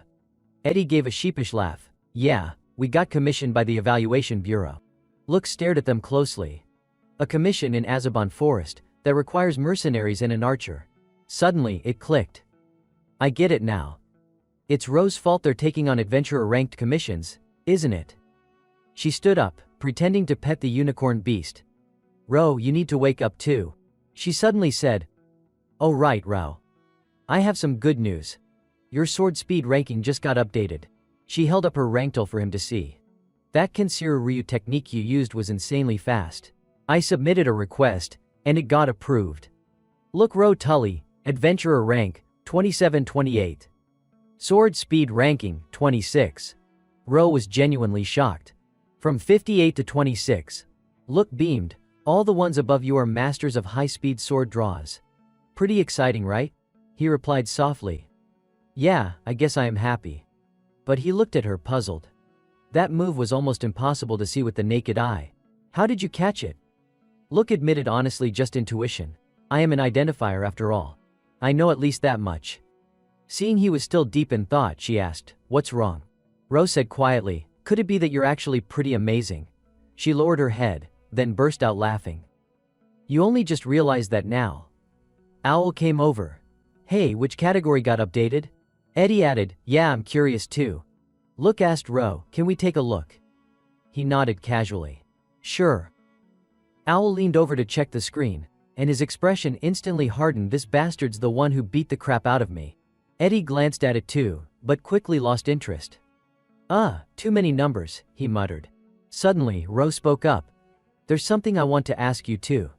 Teach me how to fight with power that goes beyond swordsmanship. After talking for a while, Eddie exclaimed, so that's it. You've only ever trained in sword techniques? Ro admitted that's right. He added, that move you just used was really helpful to me. When moving through the forest, it makes sense to take advantage of the uneven terrain. Eddie nodded. Still, I'm surprised you could copy my movement so quickly. Ro continued, and your guidance helped too, Owl. The man shrugged and replied bluntly, stuff like that's already second nature to me. Comes with the territory. After all, I am the leader of a mercenary group.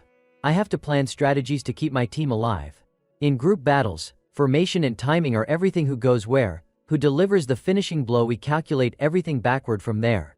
Owl suddenly asked with a serious expression, are you really interested in this kind of thing? Your swordsmanship is already insanely strong. Do you really need our advice? Ro replied without hesitation, I do. So please teach me more.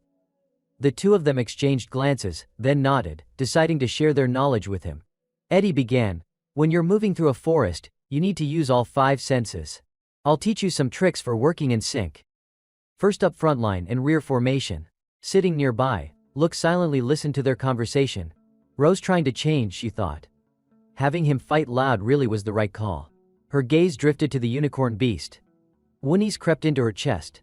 Poachers showing up, unidentified magical creatures. What's really going on here? The Azaban forest was hiding too many mysteries. A cold sweat ran down her back. This mission might be more than we can handle. Not far from there, Dalkin Iris was using a tracking spell to search for the white unicorn. When he spotted Ro's group near the creature, his eyes lit up in surprise. Rosso asked, what is it? Dalkin grinned. While hunting down the runaway unicorn, I stumbled upon some kids. Rosso looked thrilled. Kids, huh? That's great. Their organs are still fresh, we'll get a good price for those. Dalkin calculated quickly. They're no unicorn, but since they're here, might as well take them too. He thought coldly. If you step into a beast's territory, you'd better be ready to get torn apart. A wicked grin spread across his face, his eyes brimming with murderous intent. At that moment, Eddie was still rambling on passionately. Using all 5 senses is no easy task. Sight and hearing, those are obvious. But even smell, and taste too, they all need to be trained before they can be used effectively in battle. Ro responded, I see. Then this forest really is an ideal training ground.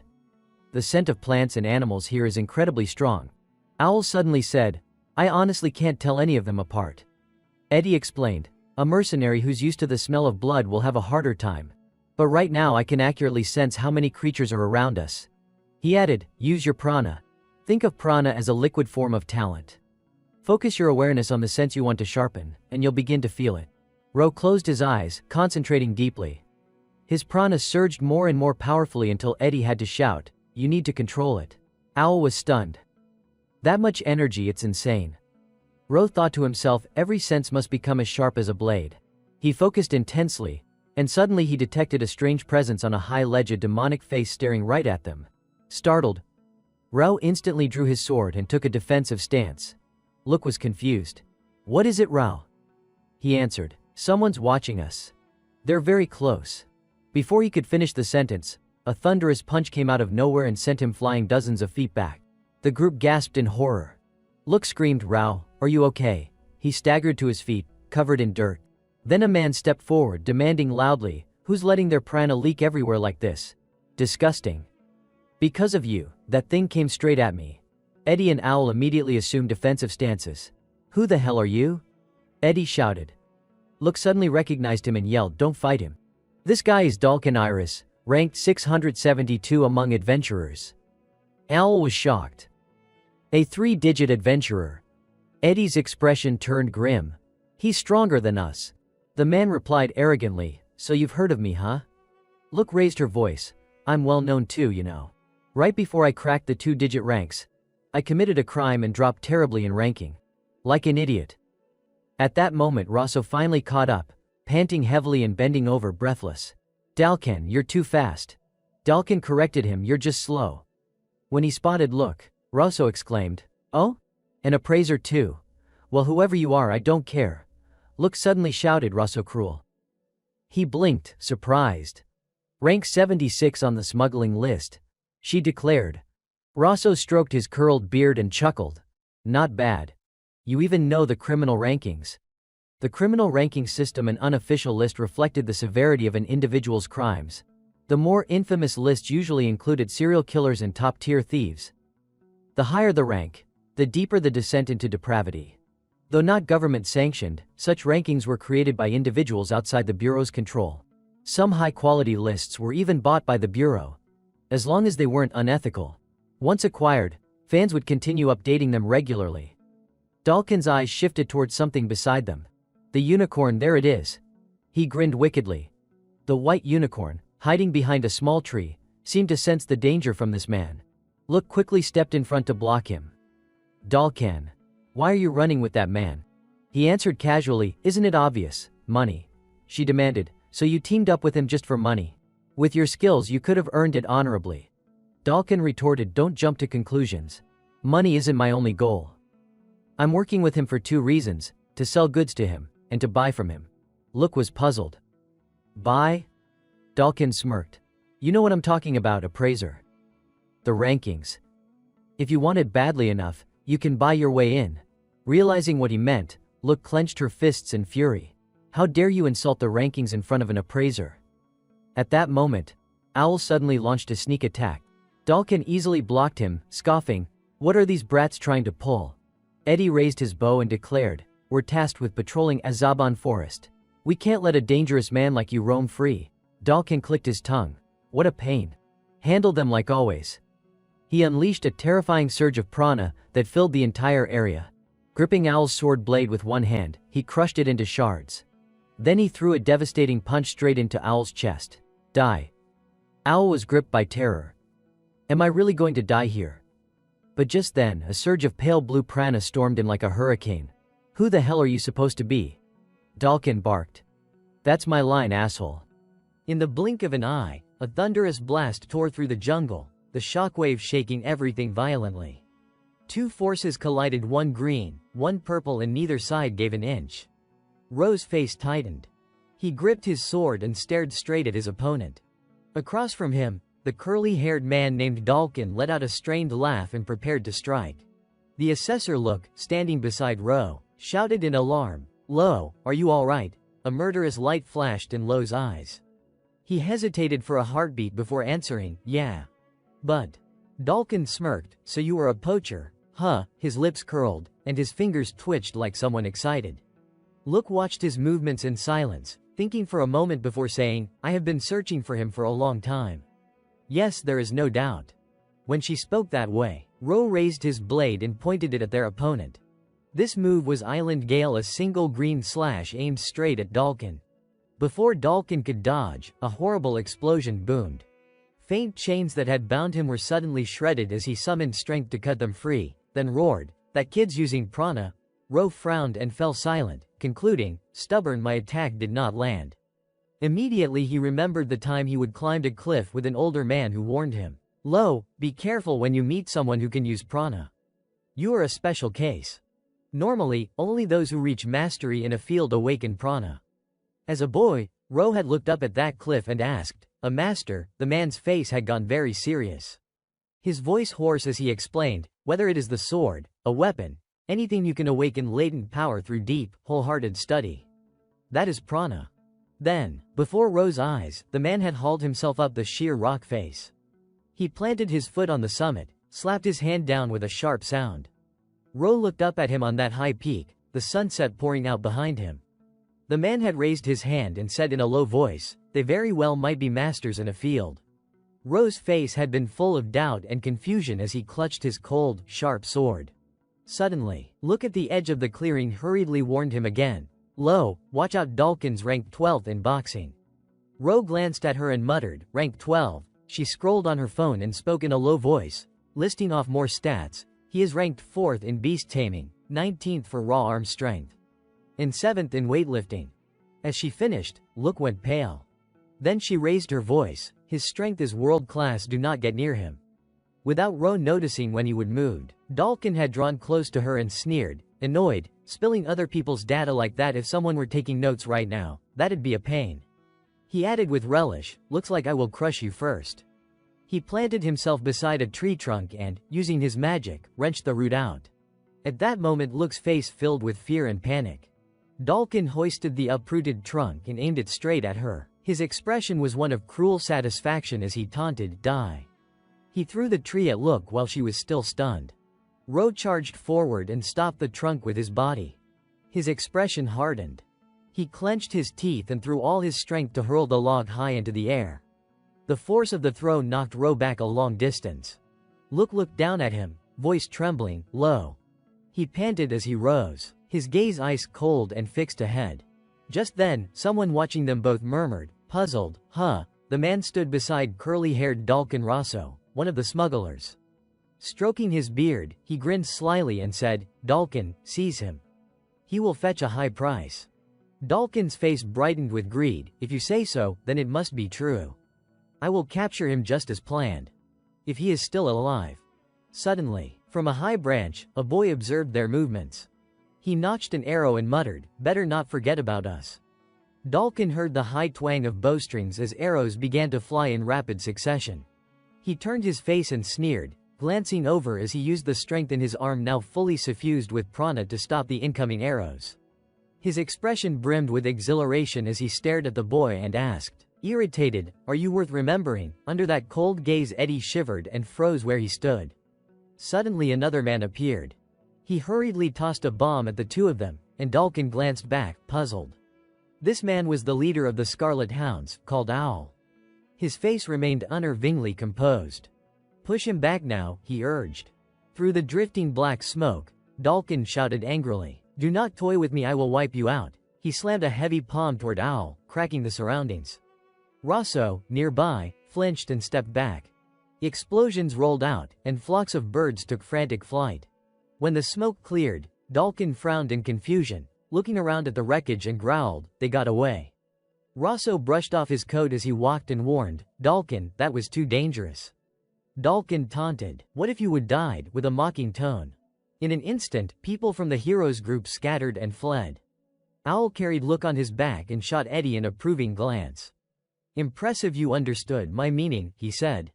The boy, running, answered, you can't beat him with brute force. I think the best move is to get everyone out. Rose stayed close to the front of the retreat, holding the white Keylin and running without reply. He brooded over Look's words. That man was ranked 672 on the adventurer list. How could someone that strong be down at 600? Ro hugged the Keylin to his chest and took a steadying breath. Suddenly the Keylin stamped the ground and let out a low growl. King. Ro stopped and faced it, apologizing quietly, but the creature issued another warning snarl.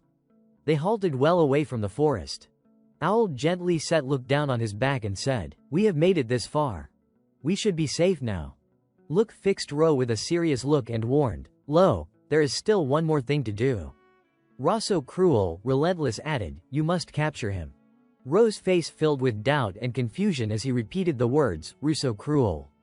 That bearded fellow, the two of them imagined the blonde-haired name. Look nodded, the one with the beard. Innocently, he looked at her and asked, why do we have to capture him? After a moment, the girl fumbled and did not answer.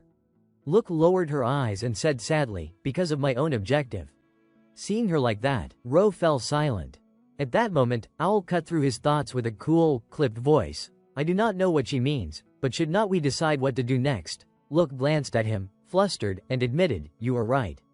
She adjusted her hat and, in a softer voice, apologized, sorry, Lo, I was too hasty. Rao continued to watch her but did not reply.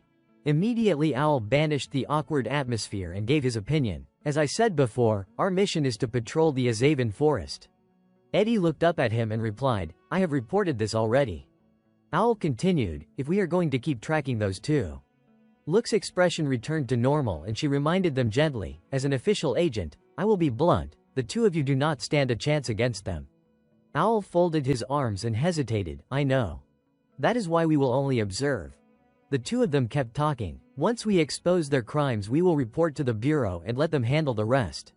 Still, it is dangerous. That is exactly why we are doing this, Eddie said. I am ranked 6,000 among adventurers, he added, making Eddie jump and stare at Owl in irritation. Owl calmly shifted to strategy. What if we actually pull this off? Seeing that he was not heeding her warning, Look touched her hat and sighed, "You are admirable. Truly." A moment later she spoke seriously, with stealth and tracking scores high enough. Plus the fact this forest ranks 48th on the danger list, depending on how reliable the intel is you could climb at least 1,000 ranks. Owl smiled thinly, pleased. Eddie, beside him, burst out excitedly, "Now I have got motivation." Look put her hands on her hips and warned the two of them sternly, "Just do not do anything reckless." They nodded in agreement. "All right, like I said, we won't engage. I do not intend to be reckless." "What about you two?" she asked, glancing at Ro. He fell silent for a moment, then told them, "We want to take the royal horn somewhere safe." They both looked down at the white Qilin and replied casually, "Good plan." It is hard to fight with the royal horn nearby. Dalkins targeting that kid. Keeping it close only raises the risk of ambush. Ro stepped forward slowly, ran a hand through his hair, and shook his head. "No, it is not that. I just do not want the royal horn dragged into this." He reached out to touch the Qilin's mane. Look sat down beside it, smoothing its fur with a smile. "It must be terrified because of us." With the plan settled, Owl spoke coolly, "Then we split up for now. Once the royal horn is safe, meet under that tall tree. Nana or Eddie will be there each night." Ro looked at him, puzzled. "For what?" Owl answered calmly, "Just in case. Do not know when we will need one another." Immediately Eddie offered help eagerly. "Lo, before we split, let me show you how to move through this forest." Ro gave a helpless shrug and said, "Thanks." A little later, Owl urged the boy, "Hey, if we hesitate, Dalkin might slip away." Up ahead, the boy waved his hand, signaling, "Go on ahead. No matter where you are, I will find you." After that, Eddie spoke calmly, "Listen carefully." While Owl merely frowned in annoyance at the boy. In the triangular formation, the three of them conversed casually. "Can you teach me more about your tactics?" Ro asked. "I thought you were in a hurry." "Quiet," the boy replied, "just a little longer, then I will go." Time was pressing, and the two of them guided Ro efficiently. He looked at them and said, "There is a lot to learn." Owl did not hesitate to make a request. "I wonder if this counts as tuition, but can I borrow that dagger? My sword is broken." Ro quickly pulled the dagger from his pocket and handed it over. "Sure," he said, "as long as you do not mind using it for hunting." Before sleep, they said their farewells one last time. "Practice visualizing a bit, it will greatly improve your success rate. Do it once a day, remember." Ro nodded, "Thanks, both of you." By then, Look had become close to the white Qilin. She looked at Ro and smiled softly, "Then let us get the royal horn somewhere safe." Finally, they could resume the ecological survey they had been assigned. Dalkin remained a concern, but it was their responsibility to complete the mission. "You understand what I mean, right, Lo?" Ro looked at her emotionlessly and nodded. Seeing his calm face, Look repeated seriously, "Are you sure?" Ro gave a non-committal, Ro then spoke gravely, "I trust Owl and Eddie. If it is them, they will get it done. Honestly, they might even be better than me." Look, hearing this, agreed, "Their skills are truly impressive. As you said, we can trust them." Suddenly, she raised a finger and proposed, "I have an idea. Why do not we try to find the royal horn's home during the survey? I have wondered where it came from. There might be more of its kind out there. If the place seems safe, we could even let it stay." Ro looked down at Look thoughtfully and asked, "But how do we find it?" She touched the Qilin's mane excitedly, "We just ask it. Hey, little one, where do you want to go?" A moment later, it seemed to sense something. With a low growl, it darted in a direction. Look noticed and said, "That looks like the way." The two followed the Qilin closely, whispering, "Really, let us trust its instinct, it knows its way home." Look's eyes were filled with confidence. "It was scared before," she said firmly, "if it were just a kid, of course it would want to go home." Ro gazed ahead, hesitating, "Sounds reasonable." Suddenly, Look pointed to a creature perched in a tree and shouted excitedly, "Another unidentified animal, Lo, take note." Ro quickly retrieved his notebook and replied, "Got it." He sketched the monkey's face and thought to himself, "Like this, right?" Then Look pointed at a deer. "Lo, another one." He looked up and replied nonchalantly. She grumbled, "You do not have to respond to every single one." "There is one over there," he said calmly. Night fell, and everyone rested together in one spot. The white Qilin lay by the fire, warming itself against the chill of the forest. The fire crackled loudly as Ro walked away to enjoy some solitude. He inhaled deeply, loosening his entire body. Then he released prana, and power surged outward. Suddenly, Luke approached and called softly, "Lo." Ro glanced at her and replied, "Luke." She tossed her hair over her shoulders and asked in surprise, "Am I disturbing you?" He answered faintly, "No, I am just reviewing what Eddie taught me." So she was still awake. A moment later, Luke handed him a notebook and smiled. "I just looked over your report. You wrote poorly, you need to improve that, but for now I will let it slide. Try to write more concisely. I am just giving you objective feedback." While Luke was still examining Ro's sketch, she heard him call, "Luke." He spoke of wanting to capture Russo for his own objective, which startled Luke. His expression remained calm as he asked seriously, "Is that objective the thing you said you absolutely had to do?" The girl fidgeted with her fingers, uneasy, and murmured softly. Ro glanced at Luke and firmly said, "I will help you." She looked at him with doubt, "Huh?" As he walked, he reminded her, "Staying up this late. It feels like if you sit still, everything you have been holding in will explode." "Right, I understand that feeling very well." Luke's eyes widened in surprise. She restrained her irritation and said, "You really understand, you make it sound like it is nothing." Suddenly, she seemed to realize something and fell silent. A moment later, she ran up to Ro and asked suspiciously, "Is that why you train late every night?" He replied coldly, "Yeah." Hearing his confirmation, Luke's face became tinged with self-reproach. She pressed her lips together. Then, in a quiet voice, she said, "Thank you. But you do not even know what my objective is, Lo." Ro simply glanced at her and said, "Even if I do not know, I can still help." Suddenly, Luke interrupted him. "I will tell you." Her eyes were resolute as she spoke loudly. "I will tell you what my true objective is. The ranking list, the list of the best, from top to bottom. Everyone fights to climb higher. Being ranked brings honor and proves their worth. But what if the opposite exists? What if, in this world, there is a ranking that records those climbing from the very bottom, the worst ranking list?" Luke's expression darkened with anger. She gritted her teeth and said, "That is it, the dark side of the ranking that I am chasing." Luke was little. 5 years ago, Luke had a very close friend. Her friend was a blind child with blonde hair, a girl named Miriella. She was the only one who wholeheartedly supported Luke.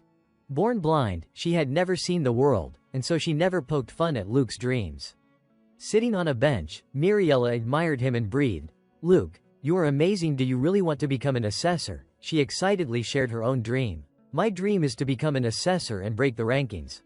There is no greater honor than to record great people with my own hand, to mark those who will make history."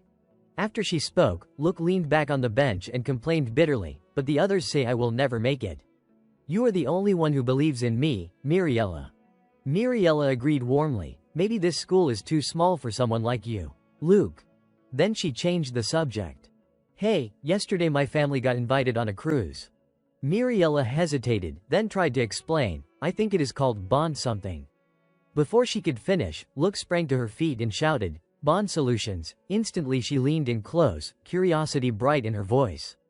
Miriella fumbled, "Yeah, the luxury liner that just launched nearby. My dad accepted an invitation, so I do not know much." Then Miriella grew a little urgent and asked, "So, if you do not mind, would you like my ticket, Luke?" Miriella was stunned when Luke blurted out, "What?" Miriella replied matter-of-factly, "I do not really get to see anything anyway." Hearing that, Luke's cheeks puffed in anger. She jumped up and cried, "No." Turning to Miriella with determination, she said, "If I go, I want to go with you." Miriella hesitated, but before she could finish, Luke grabbed her hand. She swore earnestly, "I will hold your hand the whole trip." Touched, Miriella laughed and said, "Thank you, I will ask my father." Luke followed her home with a bright smile. Miriella did ask, and her mother gave up her ticket. Luke was able to board the Bond Solutions liner. The two of them held hands through the voyage. For Luke, who had always felt out of place at school because his dreams were so big, Miriella was his only friend. They exchanged sincere affection. Miriella and her family were grateful to Luke. But the voyage turned catastrophic. 2 days later, a disaster struck, an engine failure left the ship stranded, and it began sinking rapidly. In the control room, a crewman, panic in his voice, reported that more than half the lifeboats were damaged in the collision. If they were to evacuate everyone using the remaining boats, they would need to make 3 trips. The captain, composed, ordered all passengers to the deck. He pulled his hat down and announced gravely, I will decide who boards the lifeboats. The crewman steadied himself and replied, "Understood, sir." The captain laid his hand on a book and muttered sadly, "There is no choice but to use it." A short while later everyone was gathered on deck. The captain's voice rang out, "We will now announce the passenger list for the first lifeboat. If your name is called, please board immediately." Luke tried to stay calm and comfort Miriella. "It will be fine, Miriella, I am here with you." The captain began reading names: Jack Brown, Lair Ames. A few seconds later, he called Miriella's name, Luke Emidia. Luke's face lit up with relief, and the captain continued, "Lucas Nixon, Oliver Crow." Then the captain stopped and declared, "That is the full list for the first lifeboat." Luke could not believe it and whispered in panic, "What, only me?" Miriella grew quiet, as if making a grave decision, and then she suddenly let go of Luke's hand. Realizing what was happening, Luke cried out, "Miriella," but Miriella replied firmly, "I am fine, go on ahead." Luke hesitated, but Miriella cut her off and explained seriously, "There is not time to argue. If we do not cooperate, no one will survive." She smiled sincerely and said, "I believe you will become an assessor, Luke, so I hope you will believe in me the same way." Luke forced back tears and answered, "All right." What happened next was that she was pulled to shore by a rescue boat. The lifeboat reached land and immediately turned back toward the ship.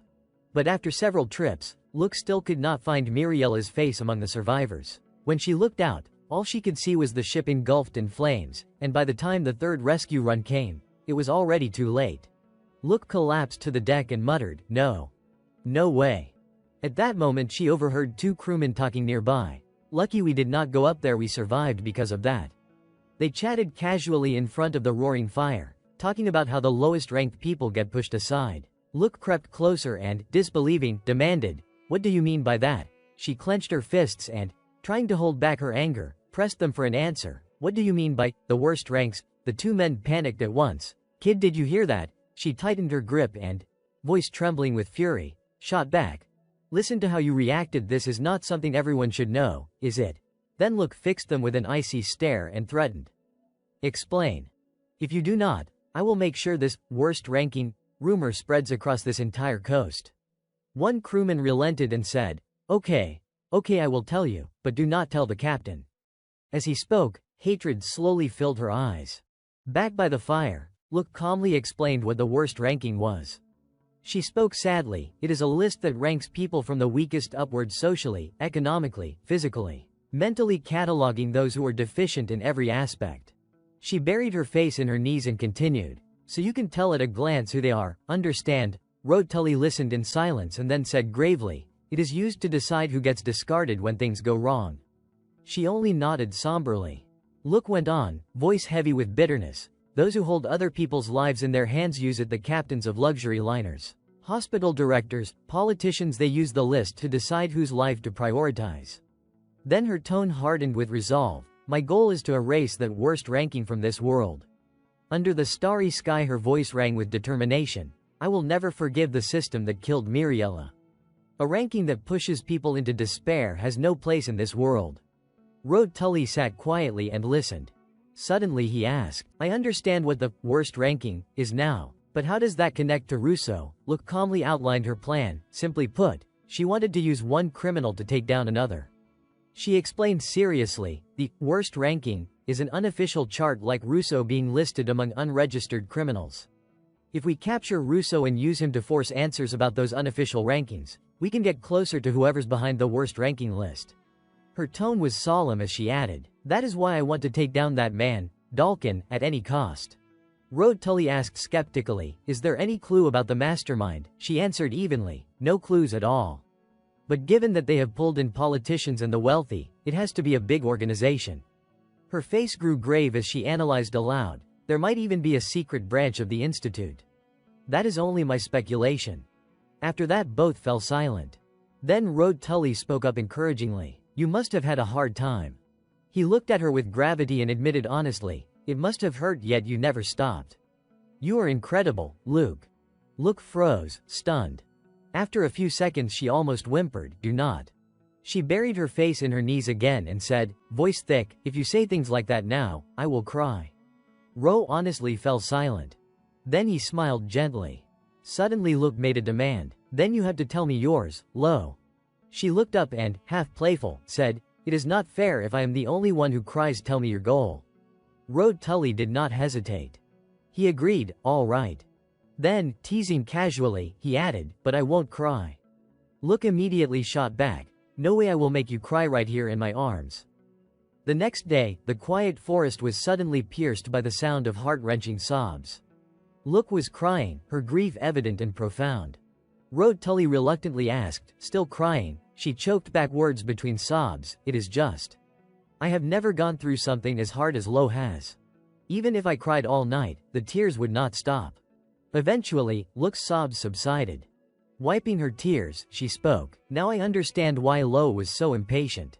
He wanted to reach the island quickly to make sure everyone was safe." She adjusted her sword neatly and added, "But I realized that even impatience could not get us there any faster." Road Tully glanced at her and earnestly confessed, "You taught me that, Luke." He spoke seriously, "If I fall short in the future, please tell me." Look froze for a moment, startled. "You mean?" she began. Road did not answer verbally but nodded firmly. Then he extended his hand and said solemnly, "Please become my exclusive assessor officially this time." Look wiped the corner of her eyes and quietly agreed. She tied up her hair and put on her hat. Then, reaching out with a radiant expression, she replied, "I will never regret it." Hearing that, Rose smiled gently. They clasped hands firmly. On the forest trail, Look walked while keeping an eye on their surroundings. "We have come quite far," she noted, then looked back at Road Tully and added, "I hope it can find its way home safely." Curious, he asked, "By the way, where do royal horn creatures usually live?" She answered smoothly, "Mostly in caves." Look explained in a composed tone, "They are very resilient, so they rarely need to hunt. That is why they usually live quietly inside the caves." At that moment, the unicorn suddenly growled. It bolted forward immediately. Look rushed after it while calling out, "It must be nearby, Lo, do not lose it." Road Tully responded firmly, "Understood." The unicorn ran a long stretch through the forest. As they followed, they noticed something ahead. A massive stone stood directly in front of them. Look frowned, "This is." She inspected it briefly, puzzled. A huge rock, then she paused, as if recalling something, and shook her head. Swiftly, she dashed forward.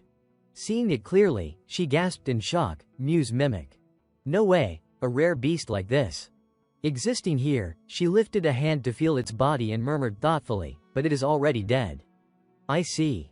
That explains all the mysteries." Hearing this, Road Tully asked, curious, "What do you mean?" Look stood and explained, "Do you know about mimics? They are magical beasts that use treasure to lure humans and then devour them." She continued, pointing out the abilities of the mimic before them. Muse mimics use other magical beasts instead of treasure. They swallow rare beasts inside their bodies to lure poachers, living in symbiosis with the beasts they carry, and together they devour the intruders. Look carefully examined the creature's body while explaining further. They are also called mobile museums. They roam everywhere, collecting all sorts of magical beasts. Road Tully, finally understanding, asked, "Could the royal horn be inside this one?" She confirmed with a nod. Then, in a serious tone, she analyzed, "When a muse mimic hunts, it releases all the beasts it stores at once to attack poachers. But it seems this one was counterattacked this time." Immediately, Rose's mind connected the dots, and he muttered, "Dalkin." Look took notes while making deductions, "Then our ecological survey is complete." The mass outbreak of magical beasts in the Azaban forest was caused by the muse mimic's death. All the beasts it had been holding escaped at once and threw the ecosystem into chaos. That is enough evidence for our report. Suddenly Road Tully spoke with grave shock. "That is terrible." He eyed the wounds on the muse mimic and asked, "Even those injuries were caused by poachers?" Look glanced over the damage and shook her head. "No, those marks likely appeared after it died, from other beasts feeding on it." She examined the wounds carefully and reasoned seriously. Muse mimics form very tight bonds with the symbiotic beasts they carry. Whoever did this is probably a beast that naturally lives in this forest. Nearby, the white Keelin watched the carcass mournfully. Road Tully stepped closer, patted its flank as if to comfort it, and said quietly, "You have lost your home too." He added in a calm voice, "I know how that feels, like your heart's been torn apart." The Keelin stood there and listened. Look was affected by his words and called his name softly, "Lo." Suddenly the ground trembled, shattering the somber air. A gigantic red beast was approaching from behind them. Look's expression hardened and she shouted, "That is the one we saw before." A brad orc burst onto the scene, roaring as it swung a massive strike. It slammed down toward the two of them, but Road Tully reacted swiftly, grabbing them and dodging aside. He planted himself between Look and the danger like a guardian. After that attack, the brad orc paused, then turned and seized the Muse mimic's corpse. In the next instant it greedily tore into the dead beast's flesh. Seeing this, Look cried out in horror, "It is eating it." Without warning the white Qilin bolted forward. It leapt at the brad orc to attack. Look cried out, "No," but the red beast swatted the Qilin aside with a single blow, sending it skidding along the ground until it finally came to a stop. Still, the Qilin struggled to its feet again. Trembling but defiant, it fixed its wary gaze on the enemy and crouched into an attacking stance, ready to fight on. Road Tully suddenly stepped forward and drew his sword. "Wait right there," he ordered, pointing his blade at the brad orc. "I will take it down." At that moment a thought rang in his head. "You said there is a move you want to use but you keep failing with it. Right?" A memory flashed back to a conversation with Eddie Marmon. Eddie, hearing Ro's problem, had been pensive. "I do not know much about swordplay either. You use prana, right?" Ro had replied bluntly, "I think I fail because I can't control my prana." Eddie had brightened at that and declared confidently, "Then it is simple. I will teach you the prana control method passed down in the marksman family. You should pick it up quickly." Back in the present, Road Tully closed his eyes and concentrated on the technique. A heartbeat later he snapped his eyes open. With a hazy focus, Road Tully spoke aloud, "The prana control method." Eddie Marmon, hands on his hips, let out a sigh. "You roughly understand how to enhance your 5 senses, right? The next step is to use those senses to look inward." Road tilted his head slightly, peering into himself. He gestured with both hands, illustrating as if viewing himself from above, surveying his own body from his own head. His eyes gleamed with a hidden insight. "Try it, and you will notice something interesting," he said. Through Eddie Marmon's guidance, Ro's perception seemed unusually sharp, especially for someone like him, whose entire body pulsed with prana. The effect was strikingly pronounced.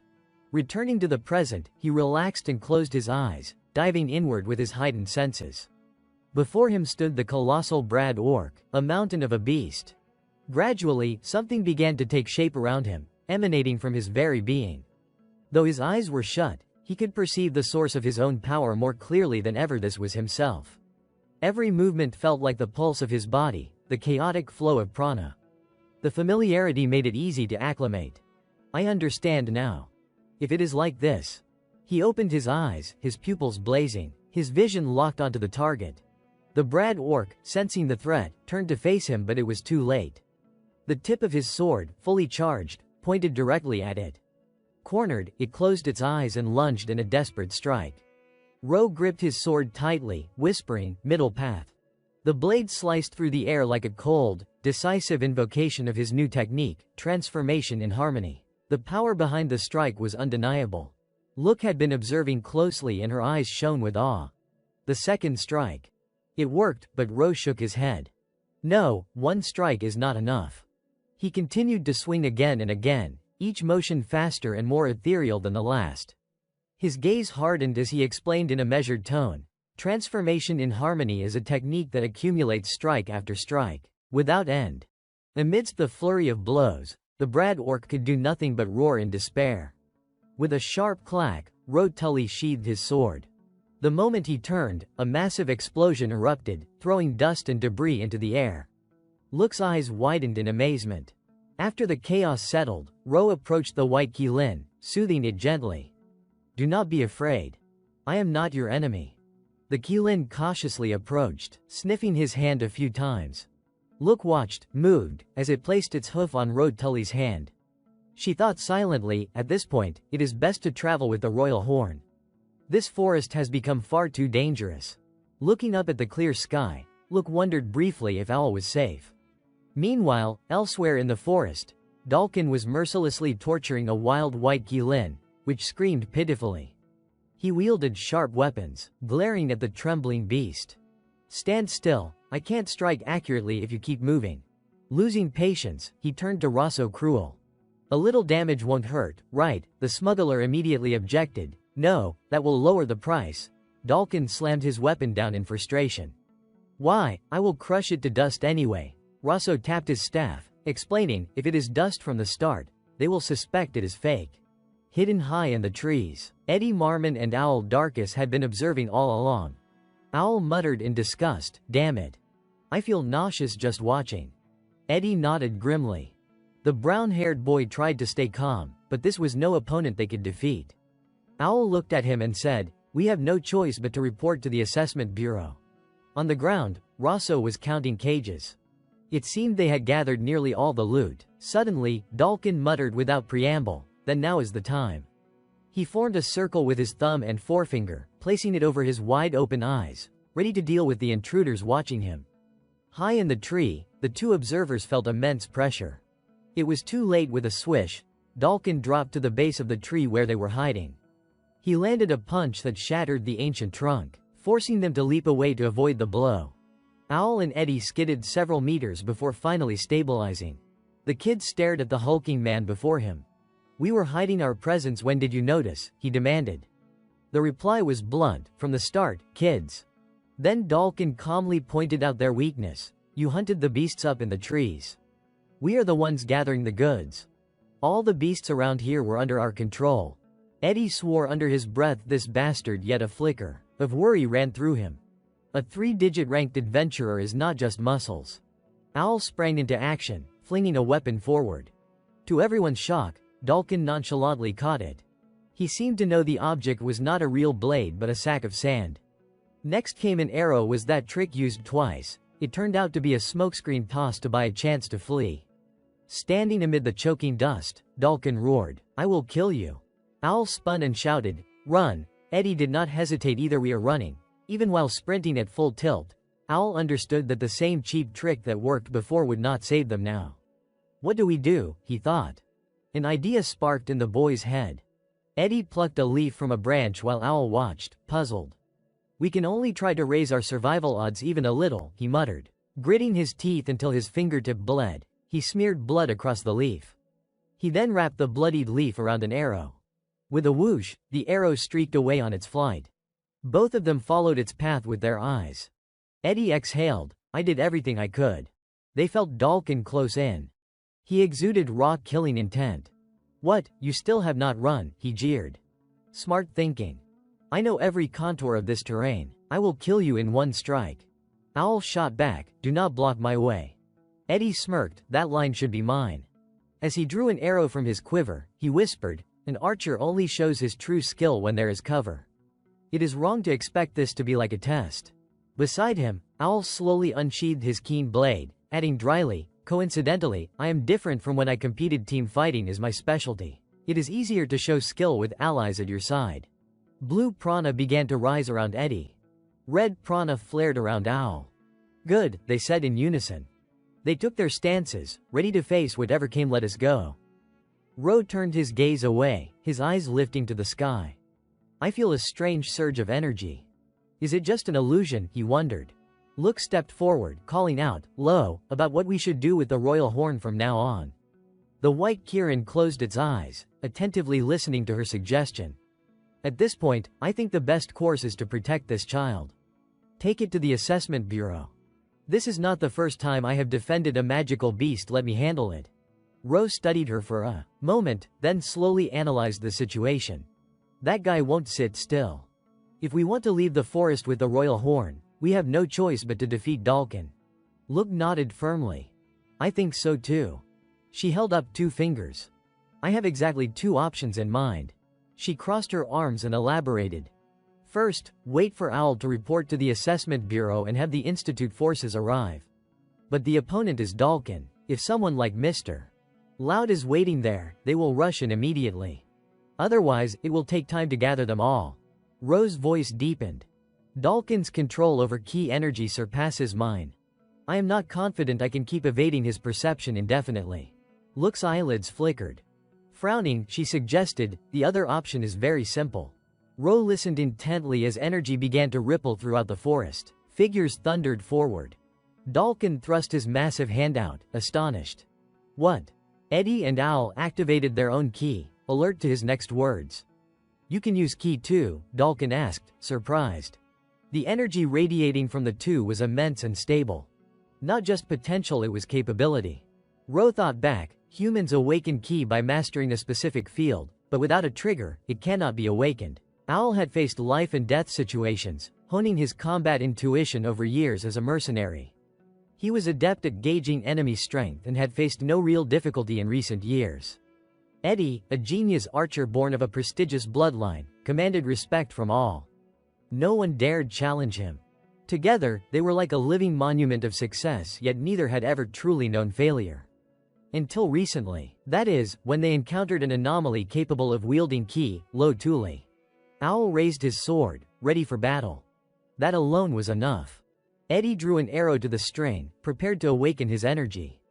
Owl surged forward at Dalkin, unstoppable. He dodged Owl's sword with razor precision.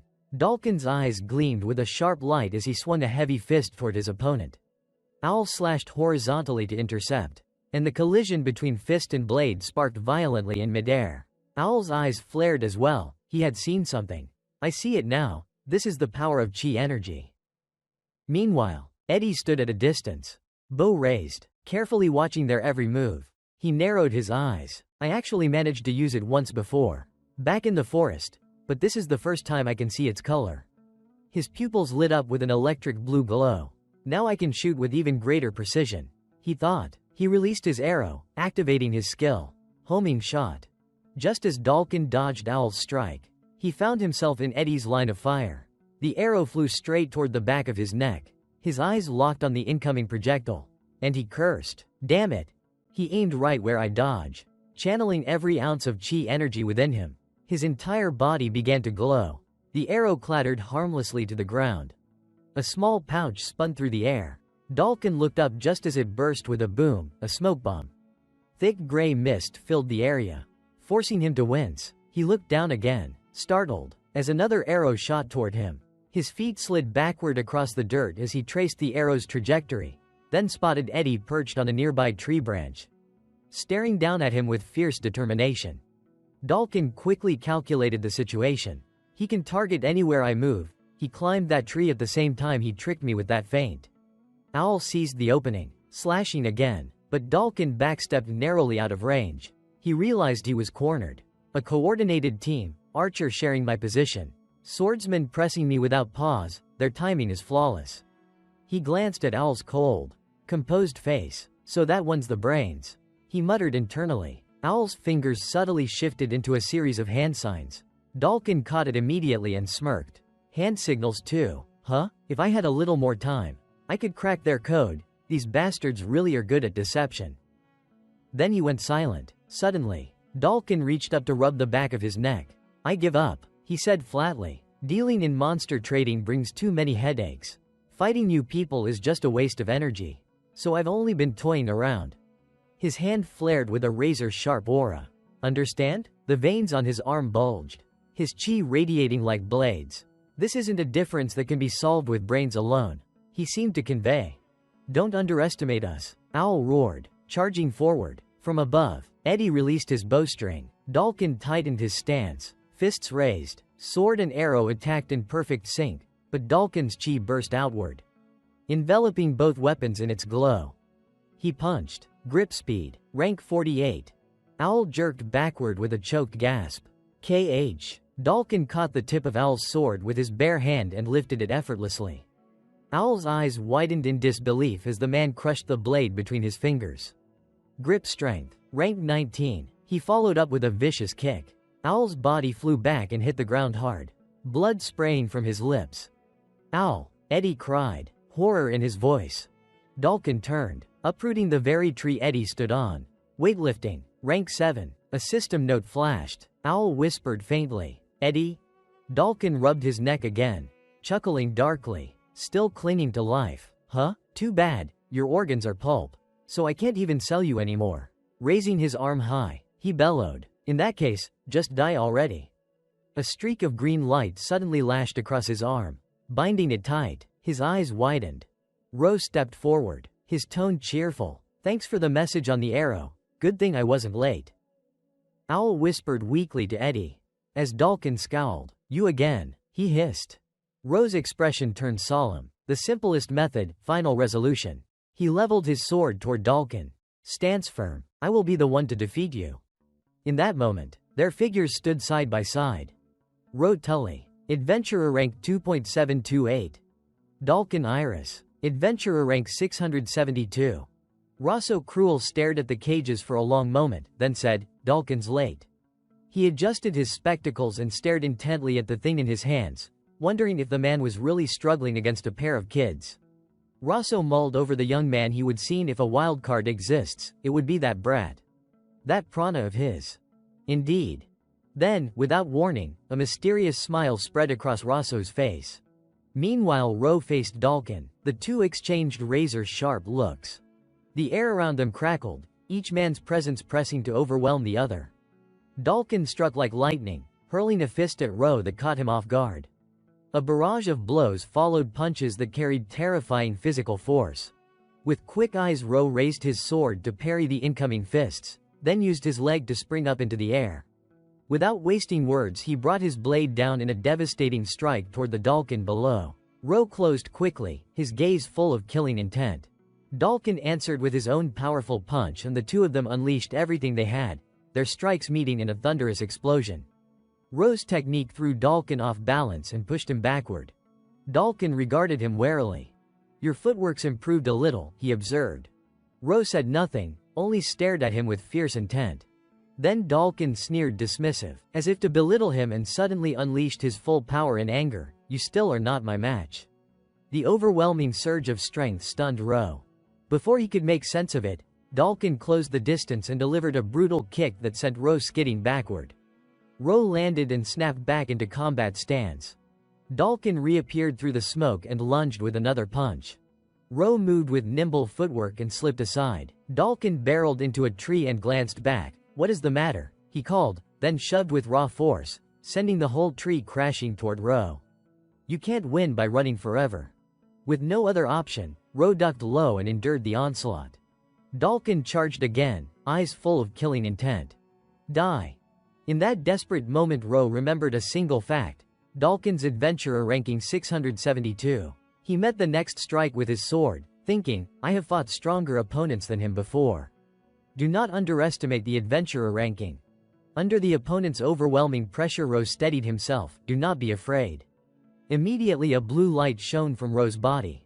Dalkin froze, astonished. Ro seemed bolstered by newfound strength. Lightning flickered through his eyes as he surged forward. He landed a blow that struck home, and Dalkin seethed in fury.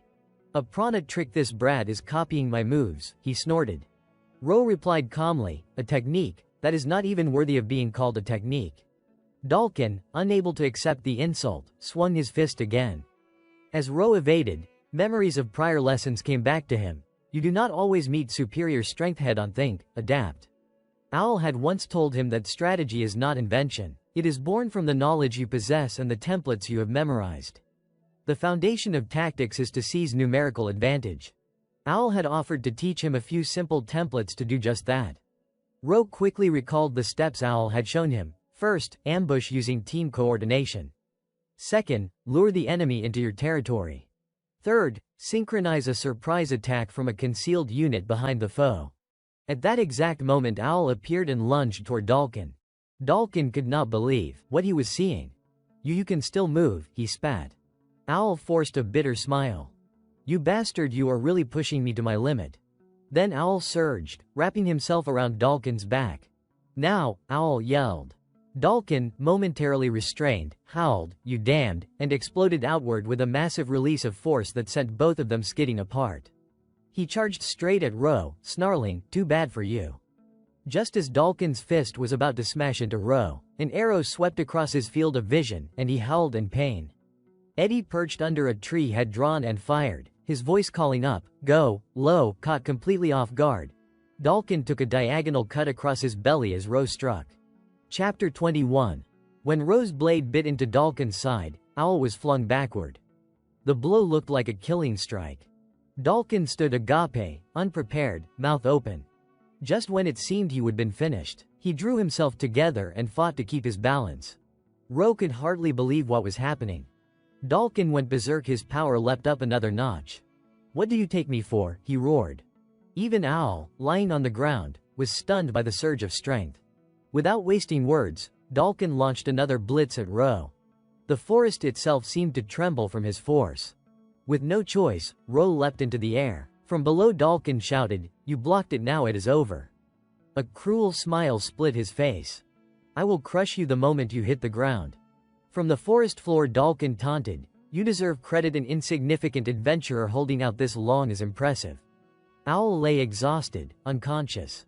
Even Eddie could no longer fight. "You have no comrades left to rely on," Dalkin snarled like a wild beast. "Just die quietly." Ro felt panic wash through him. Then a creature appeared, a pair of paws reached out and a voice called, "Do not be afraid." A horn materialized. Ro reached a hand toward it and said, "I am not your enemy." Suddenly someone shouted his name, Dalkin. He froze mid-attack, glancing toward the voice. From behind, a wolf lunged at him and slammed hard into his back. "Lo!" Look shouted from a distance, pouring everything into the cry. "Finish him!" Seizing the opening, Ro did not hesitate, he swung with everything he had. From above came a crushing sword blow aimed at Dalkin. The enemy had no time to brace. He could only try to take the impact with his fists. Even so, his defense could not hold, the slashes kept coming, each one heavier than the last. Ro delivered the final, decisive strike from above Lotus. The world around them felt like it detonated and bloomed. Dalkin was hurled away, landing in a heap on the ground. Look ran over, breathless. "Lo, are you all right?" She took in his battered form and asked, "Are you okay?" The answer was obvious from the wounds. Yet her face was alight with exhilaration still. "You were amazing. You actually beat Dalkin." Ro answered calmly, "I only knocked him out. He won't be moving for a while." No sooner had he finished speaking than a huge hand reached for him. Dalkin glared at Ro with murderous intensity. Gritting his teeth, he hissed, "I will kill you. I will definitely kill you." For a moment Ro was stunned, this bastard was still. Then Dalkin wrapped both hands around Ro and hoisted him bodily into the air. Look screamed in anger, "Let Lo go." He cast a sidelong glance at her. His eyes were like those of a raging demon. Look saw it and trembled, unable to speak. She crouched down, face ashen. "A monster," she whispered. Dalkin still had Ro's head clamped in his hands. He ground his teeth and forced his strength, furious. "Damn it, I can't even crush this kid's skull." With a final heave he hurled Ro away. Ro broke free, gasping, and snapped back into a fighting stance. Dalkin's face remained a scowl as memories of past missions washed over him. "How long do you plan to rest?" he barked to his teammates. They answered nonchalantly, "No rush, Dalkin's got enough strength." He would been praised like that before. "From now on, if you want to climb the ranks, you have to cooperate. Keep pace with us." The look on Dalkin's face then had been one of smug satisfaction, and now, in the present, it returned. Suddenly he stalked forward and spat, "You and I are both pathetic." Then he wrapped his hand around Ro's throat. "I will squeeze the life out of you right here." Ro could not match the man's raw power. As the choke tightened and death seemed close, a fierce resolve flared in Ro's head. "I can't die here. Not like this. I won't die." He dug his fingers into Dalkin's hand with everything he had. At that instant a flash, only the briefest image, flitted through his mind, a girl with long black hair. Then, once more, Ro's body erupted in a blinding surge of light, leaving Dalkin stunned. He cast a sidelong glance at her. His eyes were like a raging demon's. Look froze, trembling, unable to form a word. She crouched down, face drained of color. "A monster," she whispered. Dalkin still had Ro's head clamped in his hands. He ground his teeth and summoned every ounce of strength. "Damn it, I can't even crush this kid's skull," he snarled. With a final heave he hurled Ro through the air. Ro tumbled free, gasping, and snapped back into a fighting stance. Dalkin's expression remained cold and furious as memories of past missions washed over him. "How long are you planning to rest?" he barked to his teammates. They responded casually, "No rush, Dalkin's got enough stamina." They had been told before, "If you want to climb the ranks, you must cooperate. You must match our pace." At that time Dalkin had felt a fierce pride, and now that same smugness coated his face again. Suddenly he stalked up to Ro and spat, "You and I are both pathetic." Then he wrapped his hands around Ro's throat. I will squeeze the life out of you right here. Ro could not match the man's raw power. As the choke tightened and death pressed close, a ferocious resolve flared in Ro's mind. I can't die here. Not like this. I won't die. He dug his fingers into Dalkin's hand with everything he had. A fleeting image of a girl with long black hair flashed through his mind. Then, once more, Ro's body erupted in a blinding light so intense it left Dalkin staggered. Dalkin still clutched Ro's neck, but Ro's force now surged back with brutal intensity. Ro drew a breath, focused on everything around him: wind, thinning clouds, the pull of water, the touch of earth. With that sacred light he glimpsed something eternal. Invader, use your own eyes and look straight ahead. These precious days will never crumble. He tightened his grip on Dalkin's arm, eyes blazing with ferocity. Something made Dalkin cry out in surprise. In an instant half of his arm was swallowed by a shaft of blinding light vanished from sight. Smoke billowed, and the severed half of his arm was dragged away. He screamed in agony, clutching the remaining stump as blood poured down. He glared at Ro. You bastard, what did you do? Ro was now enveloped in a radiant aura. The secret technique of the Thule clan made it reach up to the heavens. Look sat on the ground, dumbstruck. Is that Lo's secret technique, she thought. What is this? It was nothing like any move she would seen before. Dalkin refused to accept it. Enraged, he lashed out with his remaining fist. As his hand neared Ro's body, the light flashed again and consumed the rest of his intact arm. He stood frozen, stunned by what had just happened. Ro spoke at last. Dalkin. While the man still reeled, Ro closed and swung his sword. You, he said. You are done. Another horizontal cut ripped across Dalkin's body. Blood sprayed from the wound. Dalkin could only choke and howl, powerless. Memories rushed through his mind. Rankings are trash. The bespectacled man had once spoken to him while reading. Simply put, to climb the adventurer rankings now you need team achievements. 4 years ago you were ranked 5,862. Since then you have taken commissions alone. Our judgment, you lack team spirit. Dalkin had exploded in fury then, pounding the table. Do not be ridiculous, judge me by my results. I am stronger than most double-digit rankers. The man remained even-tempered. We can't change the criteria. As assessors, we can't promote you into the double digits right now. Dalkin seethed and argued, what about that kid who just climbed into the top 2? He is a solo specialist too. For some rankers, exceptions exist, but not for him. He thought bitterly, if it were up to me, I would kill that man on the spot. It is not that I am only angry, I have tried my best. For rankers, the rankings are everything. We live to climb the list. Later he met his 2 teammates, a blonde young man who cheerfully introduced himself. I am Ryu, rank 4611, and a short-haired girl, male, rank 5072. The blonde had said, I know this is desperate, but it is an honor to team with someone in the 3-digit ranks. Dalkin, inwardly contemptuous, accepted that he had no choice but to form a team with these nobodies. I lack team spirit only because I am simply too good, he told himself. No matter who he teamed with, they would only slow him down, and the assessors ignored him. After they encountered a giant eagle, Ryu had said, sorry, Dalkin, who knew there'd be a griffin here. Dalkin had said little and punched the creature down. After the kill he coldly told the 2 to finish the commission quickly. They fell in line and followed. Sleeping in a cave afterward, he thought, since teaming with them he would run into more giant beasts, not because they were hard to fell, but because of something else. When he turned to look, he noticed them moving off together into the forest. Following them, his expression hardened. Ryu said, look male, so many valuable materials. Amazing. Now I can finally treat myself. The 2 had been gathering the leftover spoils of the beasts. Ryu smirked cunningly.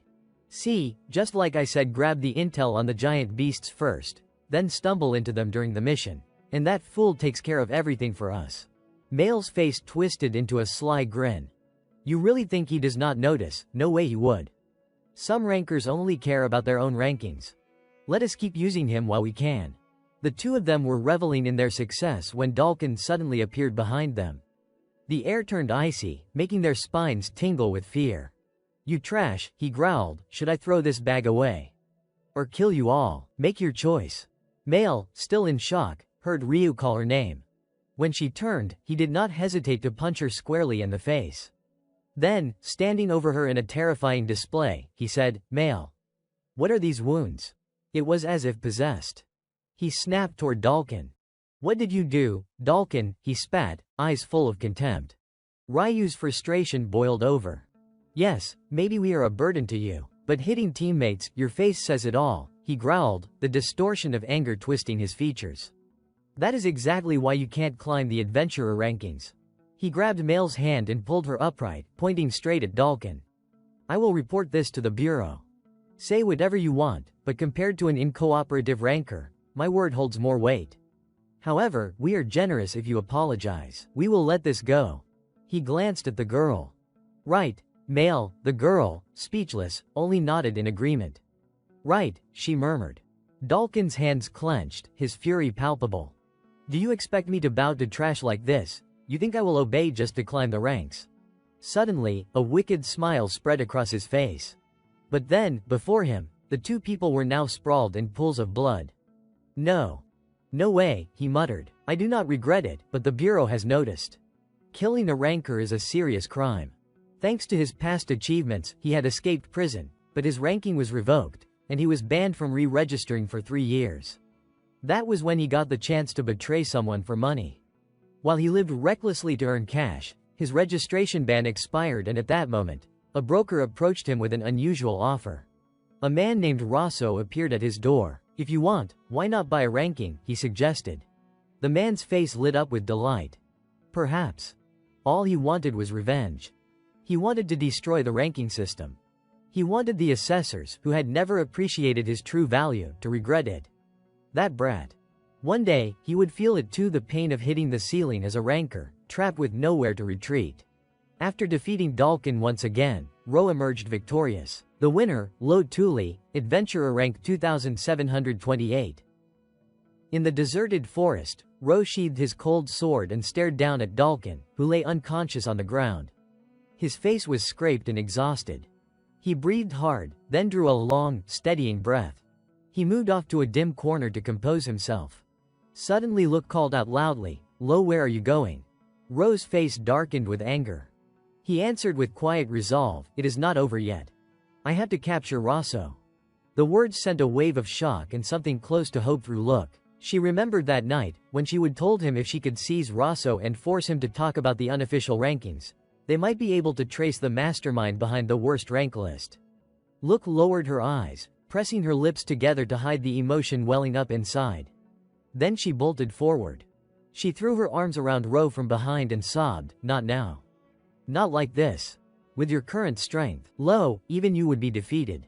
Wait for the next chance," she begged. Ro turned, glanced at her, and hesitated before replying, but Look bowed her head and said softly, "It is okay. If we can catch a ranker who is willing to speak, that'll be enough for now."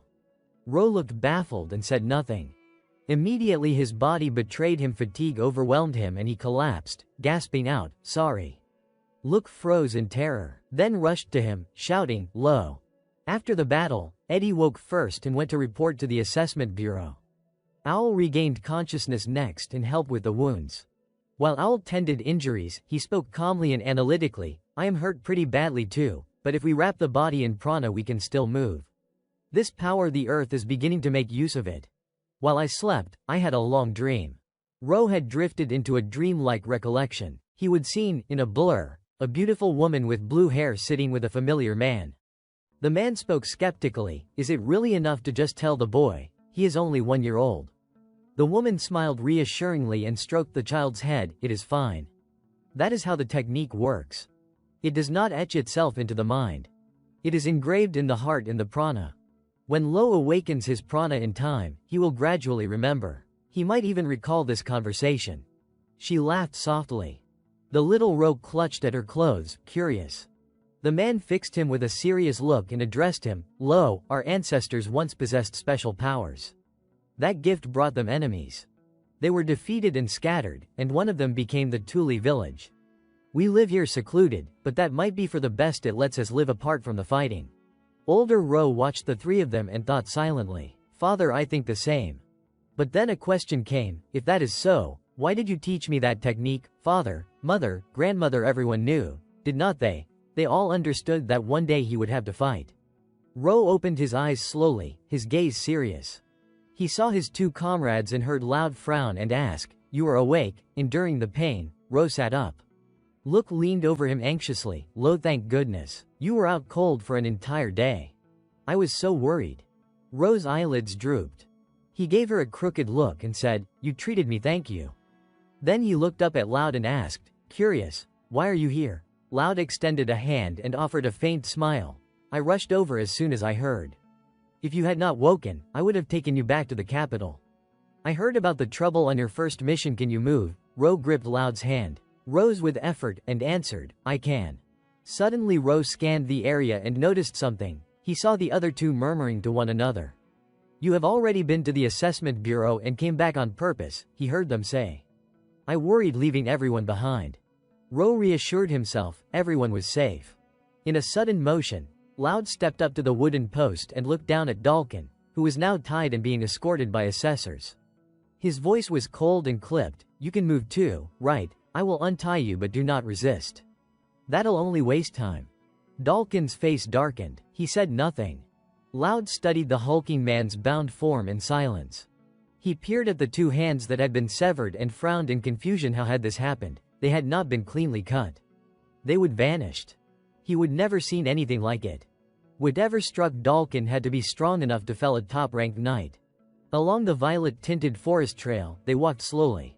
Look walked shoulder to shoulder with Ro, cheerful as she said, "Now that your wounds have healed, Lo, you should register for more ranking lists. The rankings help you analyze yourself." Dalkin favors close combat, right? He is confident in one-on-one fights because he knows his strength is unmatched. Ro folded his arms, absorbing her point, and asked, "You mean I should sign up for many different lists to learn my strengths?" Her eyes glittered with excitement as she replied, "Exactly. Comparative evaluation matters. The assessment bureau can measure all kinds of abilities.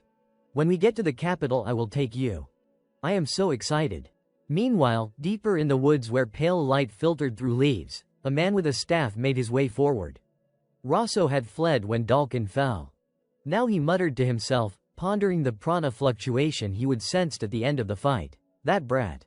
Something long hidden had surfaced of its own accord, or had it been staged to draw attention? Suddenly Rosso's foot stopped and a thought struck him. It might provide a chance to get in touch with the Isle deity. He came to a dim, cold door carved with two intertwined serpents. Cautiously, Rosso pushed it open. The hinges creaked in the silence. He entered a chamber where a cloaked figure bowed and said respectfully, "We have been waiting for you, Chief." Rosso's face remained impassive, unreadable. He surveyed the gathered figures in the shadowed room and announced, "My dear comrades, at long last we have found a descendant of Babel. Thanks to this, our plan can advance dramatically. The time has come to rescue this world, a world ruled by things like ranking lists." The cloaked members raised a cheer. "We act in the name of Ouroboros." Rosso removed his wig and beard, muttering as he did so, "In the name of Ouroboros." He revealed his true self, Rosso Cruel, smuggler ranked 76. He set his spectacles on the table and became someone new. Adam, smuggler rank 15, killer rank 2, thief rank 4, narcotics producer rank 1, prana scholar ranking, head of a criminal organization ranked 1, the leader of Ouroboros. A bright morning arrived and everyone returned to their quiet town. Look strode ahead with the white Keelin at her side, cheerful. "We are here," she announced. "Owl and Eddie, head to the infirmary. I will handle filing the mission report. Loud, take care of transferring Dalkin. Just state that he violated a ranker's code." Ro frowned and complained, "You are ordering people around willy-nilly." Look turned back to him with a calm look, "I am used to it. Cleaning up after rankers is part of an assessor's job. Also, everyone except Loud must keep their schedules clear for the next 10 days. She held up 3 fingers with a playful seriousness. "I will update everyone's rankings." The two of them exchanged looks and answered happily, "Finally. Let us hope the results are good." They all went inside, leaving only Look and Ro outside. She shifted a little shyly and said, "Lo, there is something I want to talk about the Royal Horn. When the Assessment Bureau protects a magical beast, someone needs to act as its guardian. If possible, I would like you to take responsibility for it." Ro nodded. "I do not mind. But could not you do it?" Look replied gently, "An assessor has lots of constraints. When a royal horn grows, it becomes huge. The Bureau's protective facility will get cramped. If I, an assessor, became its guardian, my personal feelings would make it difficult to move the creature if needed. As an adventurer, you can freely take it out. For the Horn's benefit, I think it is better that way. After a pause, Ro answered, I understand. I will take it. Look sat down and stroked the Qilin's fur, smiling. Thank you. So will you name the little one? She asked in anticipation. Ro thought for a moment, his eyes turning melancholy, then he looked back up and said, Name. He paused, regained himself, and finally said, Ralph. Look brightened. Ralph, that is a great name. Is there a story behind it? Ro sat down and spoke softly. When I was small, a man once stood alone against a massive red bear that appeared in our village. He was brave. I took his name. He added, Thank you for saving me during the fight with Dalkin. From now on, take care of me too, Ralph. The Qilin blinked and gave a small grunt in response. Ralph was placed under the Assessment Bureau's protection. With the registration complete, Ro could visit whenever he liked. Occasionally, he would stop by. When Rao went to the infirmary, Owl and Eddie were already there, lying in beds and talking while Ro listened. By my estimate, I probably jumped about 3,000 ranks this time, one of them said. So that means I have moved up 4,000 ranks. The conversation grew more excited. 5,000 ranks, 6,000, now I am into the 3-digit ranks. If you are triple digits, I will be double digits. Know your place. Their voices brimmed with the thrill of rankers. Suddenly a voice cut through them sharply. You lot quiet in the ward. A woman's presence filled the room. If I am in charge, I will heal any wound within 10 days, she declared, but you must obey my orders. She was Clara Save, a rank 14 physician and the Assessment Bureau's resident doctor. She pointed at Ro and snapped, You lie down too, really. Your insides are a mess and you are walking around with no protection. Rankers are nothing but fools sometimes. At some point Ro found himself propped on a bed while Owl and Eddie teased. Lo, we won't lose to you, we just started slow. We will catch up fast. Clara's anger flared like a cold demon. I said be quiet, then she released prana and wrapped moving bandages around Ro. He watched in astonishment as the gauze seemed alive, winding itself like a living thing. So this is prana's power, he realized. The three of them were bound like a parcel, and Clara's skill was astonishing. His wounds knit closed almost instantly. Look visited them several times but seemed busy, certainly swamped with work. The Assessment Bureau was strict and fair above all. In the Bureau's office, Look peered at numbers on a screen. A newly arrived assessor stood behind her and smiled. Look, you have been working hard. This review seems to be taking a while. She tapped the keyboard and replied, There are a lot of difficult judgments. The assessor continued, Can you contact a prana scholar named Layla? Preferably someone in the top 50, if possible. She raised her hand in a polite salute to Look and said, Understood, I will search for it. Then she returned to her studies, thoughtful. No matter how far she searched, she found no information about a tribe called Thule. Pursing her lips, she frowned, puzzled. What exactly was that technique? 10 days later, they had reconvened. Look turned to the three of them and said, This is the assessment room. When updating complex rankings like the adventurer ranking, we usually reserve this room and input a massive amount of data. To update rankings, we have to cross-check against all kinds of other lists. Owl looked around for a moment, slightly perplexed. A massive amount of data. How many people worked on this? Look replied casually, I did it alone. I borrowed a little help from friends, but doing it alone takes longer, yet it is more accurate. Owl's face was filled with astonishment. When updating the mercenary ranking, I did not even gather this much data. The adventurer ranking is known for its complexity, yet she manages all this for 3 people by herself. This assessor is really something. Ro, now looking healthier, bowed slightly and said apologetically, I have troubled you. Have not I? Look winked at him and cheerfully replied, Not at all. This is our job. Among assessors, some could finish this workload in half a day. Now, let us get to the main task. I will update the adventurer rankings for the 3 of you. She began with Owl. Owl Darkus, current adventurer rank, 63,015. During the Azaban Forest Patrol, you cornered Dalkin Iris, who violated ranker rules. Excellent improvisation. Your strategic ability shows even in a random team setup. Eddie, aim well. Lo, continue running. Your leadership allowed you to plan independently. Considering all that, your new adventurer rank is 2097. Owl's eyes widened. Owl Darkus, Adventurer rank 63,015 right pointing arrow 2097. Next was Eddie. Eddie Marksman, current Adventurer rank, 6,752. During the Azaban Forest Patrol, your mental focus allowed you to hit targets without error in any situation.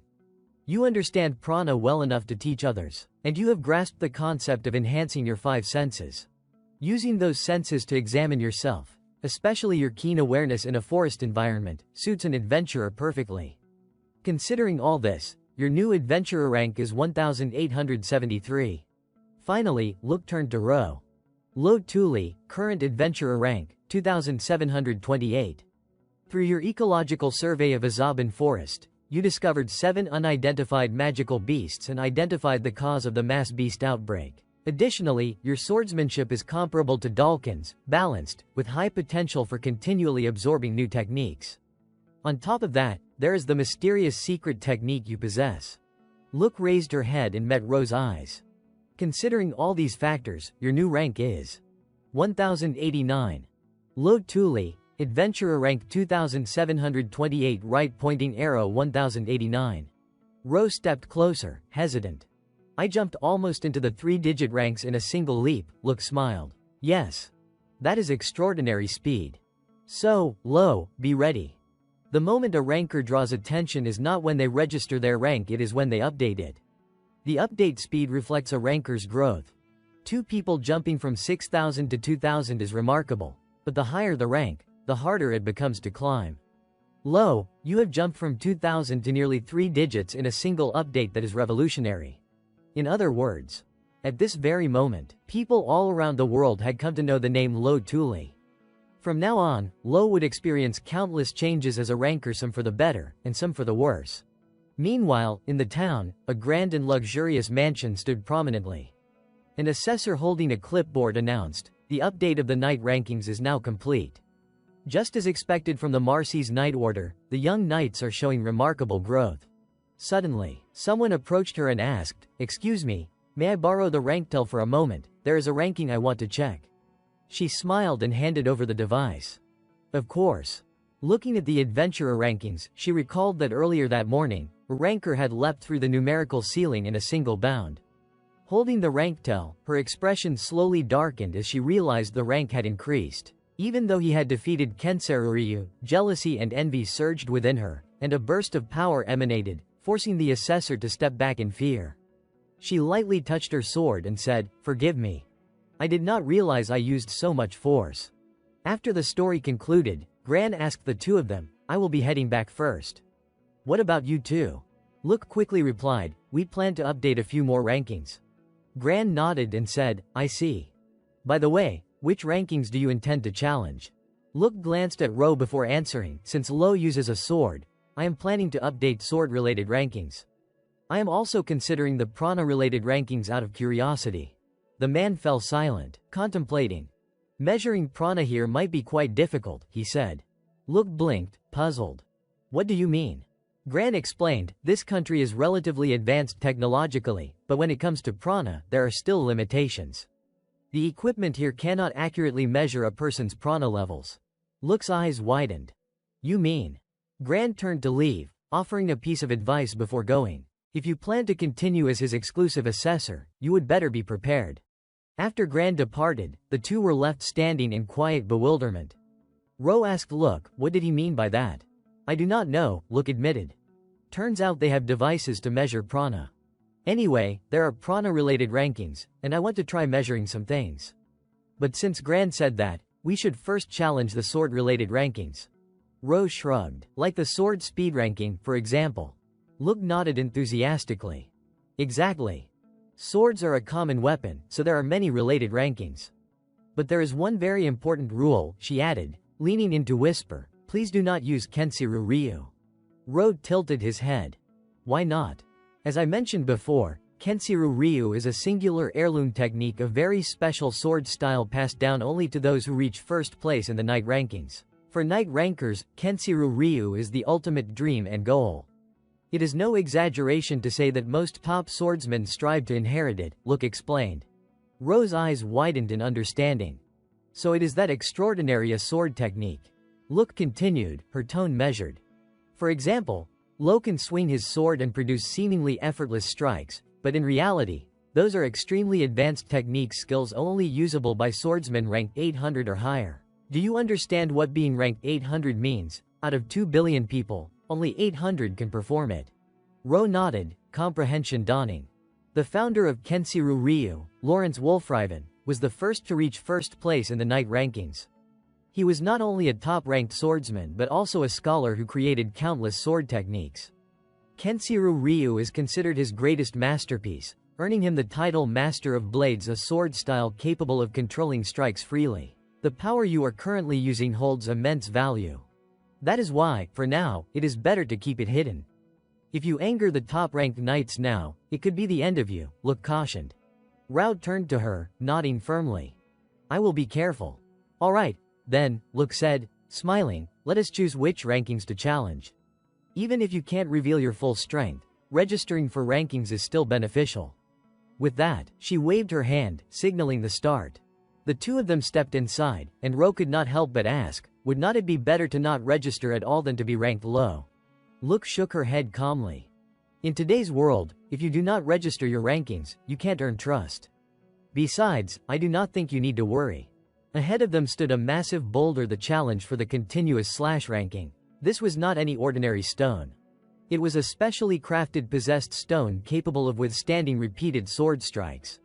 The participant simply had to slash continuously for a set period, after which sensors would calculate the number of strikes successfully landed. At that moment, another challenger was testing the stone, swinging his sword with all his might. He finished with a ranking of 1862, exhaling in relief. The stone bored 2 deep cuts, which healed themselves immediately afterward. Using the softening technique Manhwa would yield even better results. Ro stepped up for his turn. With a single motion, he unleashed a flurry of consecutive slashes on the stone. The result, a ranking of 149. The boulder was crisscrossed with countless cuts, leaving the onlookers speechless. This was the result using only prana. Next came the accuracy test. The participant had to thrust his sword precisely through the narrow gap between 2 metal plates. The test would end if the plates trembled even slightly. As the challenge progressed, the gap would shrink, and slower movements would not count. Another man swung with all his strength, earning a ranking of 734. His companion praised him excessively. Master, breaking into triple digits is already astonishing. There are countless sword users, but true swordsmen are rare. Anyone claiming to be a swordsman should at least reach a triple-digit ranking. Then it was Ro's turn. He used his skill to slice the 2 plates in half. With just one strike, his ranking skyrocketed to 87, leaving the 2 men nearby nearly jaw-dropping in shock. Ro paid no attention to them, his focus solely on the sword in front of him. Now that he could use Manhwa, it was time to practice the third technique. Look watched from outside, unable to speak. Even without using Kenshiro Ryu, he was stronger than most other rankers. A satisfied smile spread across her face, proud as though she had just witnessed a personal triumph. Indeed, she had not misjudged him. She walked over to him. Lo, do you want to register your rankings, the ones you used in Azaban Forest? Ro pulled out a piece of paper and handed it to her. Is this it? Look asked, glancing at her device. You can register up to 10 rankings. Select the ones with the highest placements, and I will handle the registration. Suddenly, a female voice rang out from a distance. High rankings, really? The speaker stepped toward the challenge without another word, her eyes fixed on the boulder ahead.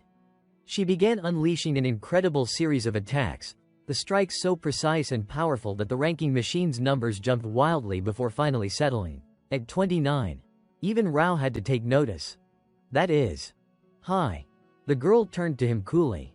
Why the surprised look, she asked, stepping closer.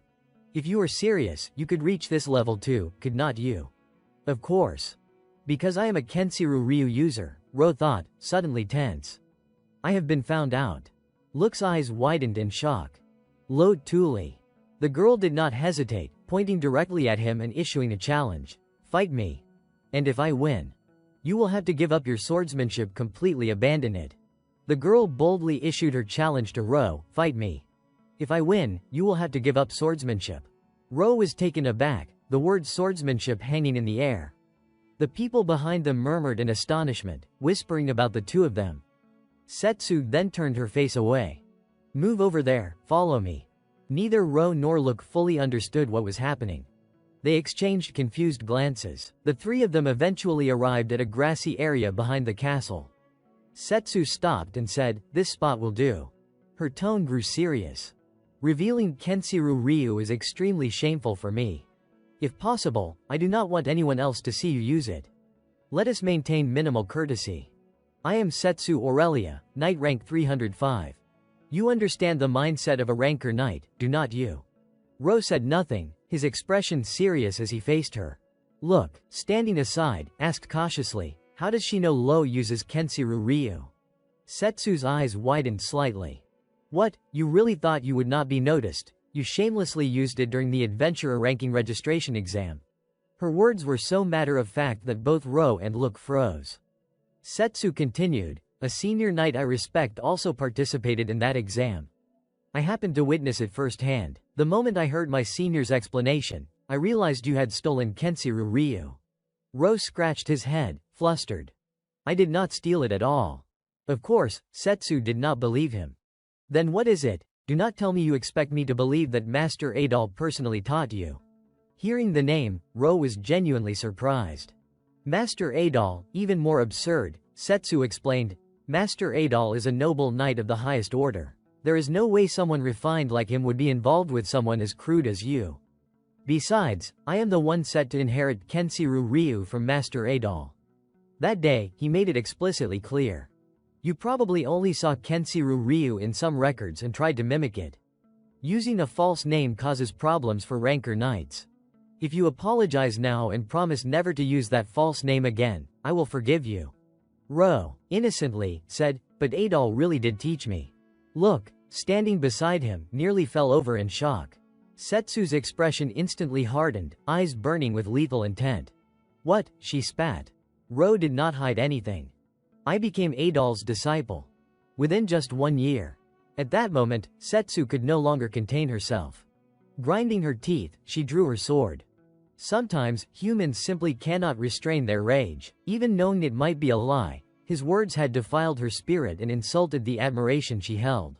"Lo Tuli, you deserve to be cut down." With that, Setsu released her own energy, pointing the tip of her sword directly at Ro. And so, the battle officially began. Lo Tuli, adventurer rank 1089, versus Setsu Aurelia, knight rank 305. Faster than lightning, Setsu surged toward Ro. With her overwhelming strength, all he could do was defend with his sword. As he narrowly evaded her initial strike, he thought to himself, "If I do not attack, I will be hit." Ro summoned his technique, drawing his sword. Setsu immediately recognized his move. "Fungba," she declared boldly. "Good. I will use it too," she added. The two launched the same technique simultaneously, Fungba. Their strikes flashed in a brilliant arc as they collided. Look watched from outside, marveling. Slightly different from Lo's Fungba, but faster than Lo, Setsu's technique had a split-second advantage, knocking Ro's strike aside. For the first time, he saw his own technique outpaced so swiftly.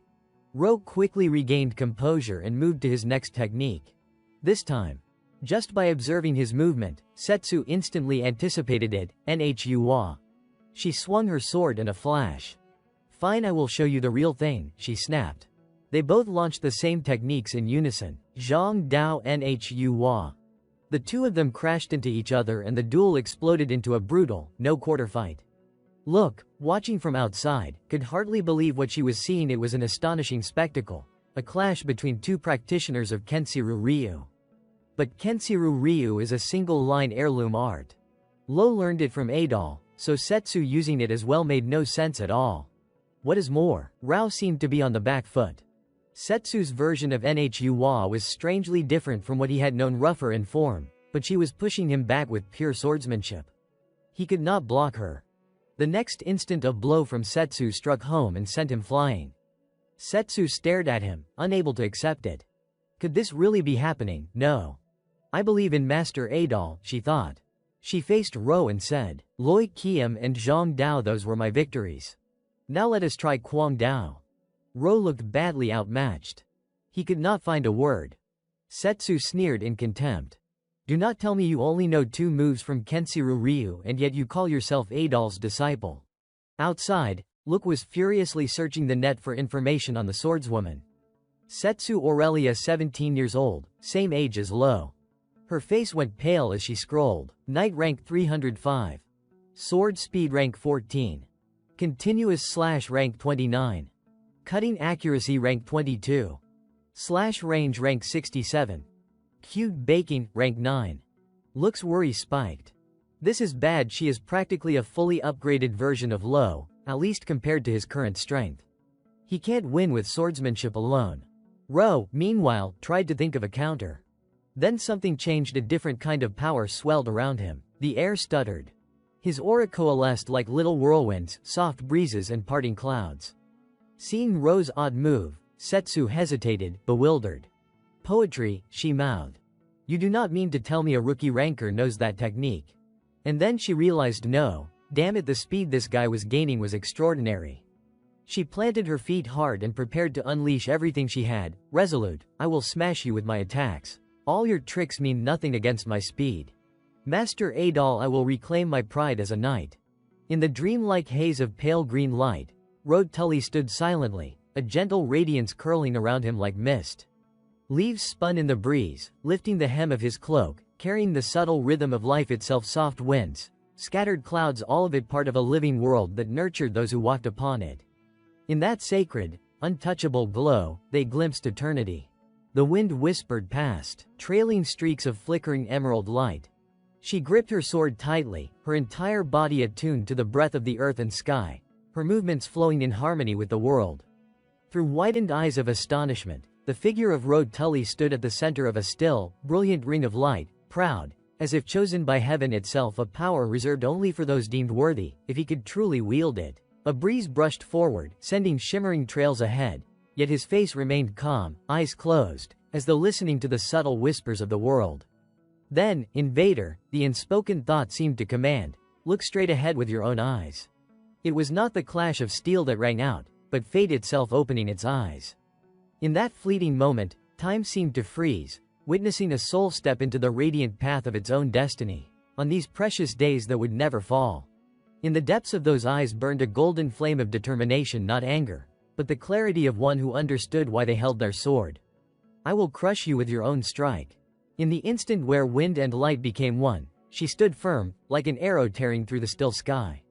The crimson sword in her hand was more than a weapon. It was a declaration, a mission, a flame, a soul that would not bend before the storms of fate. Loi Kiem, Fong Ba.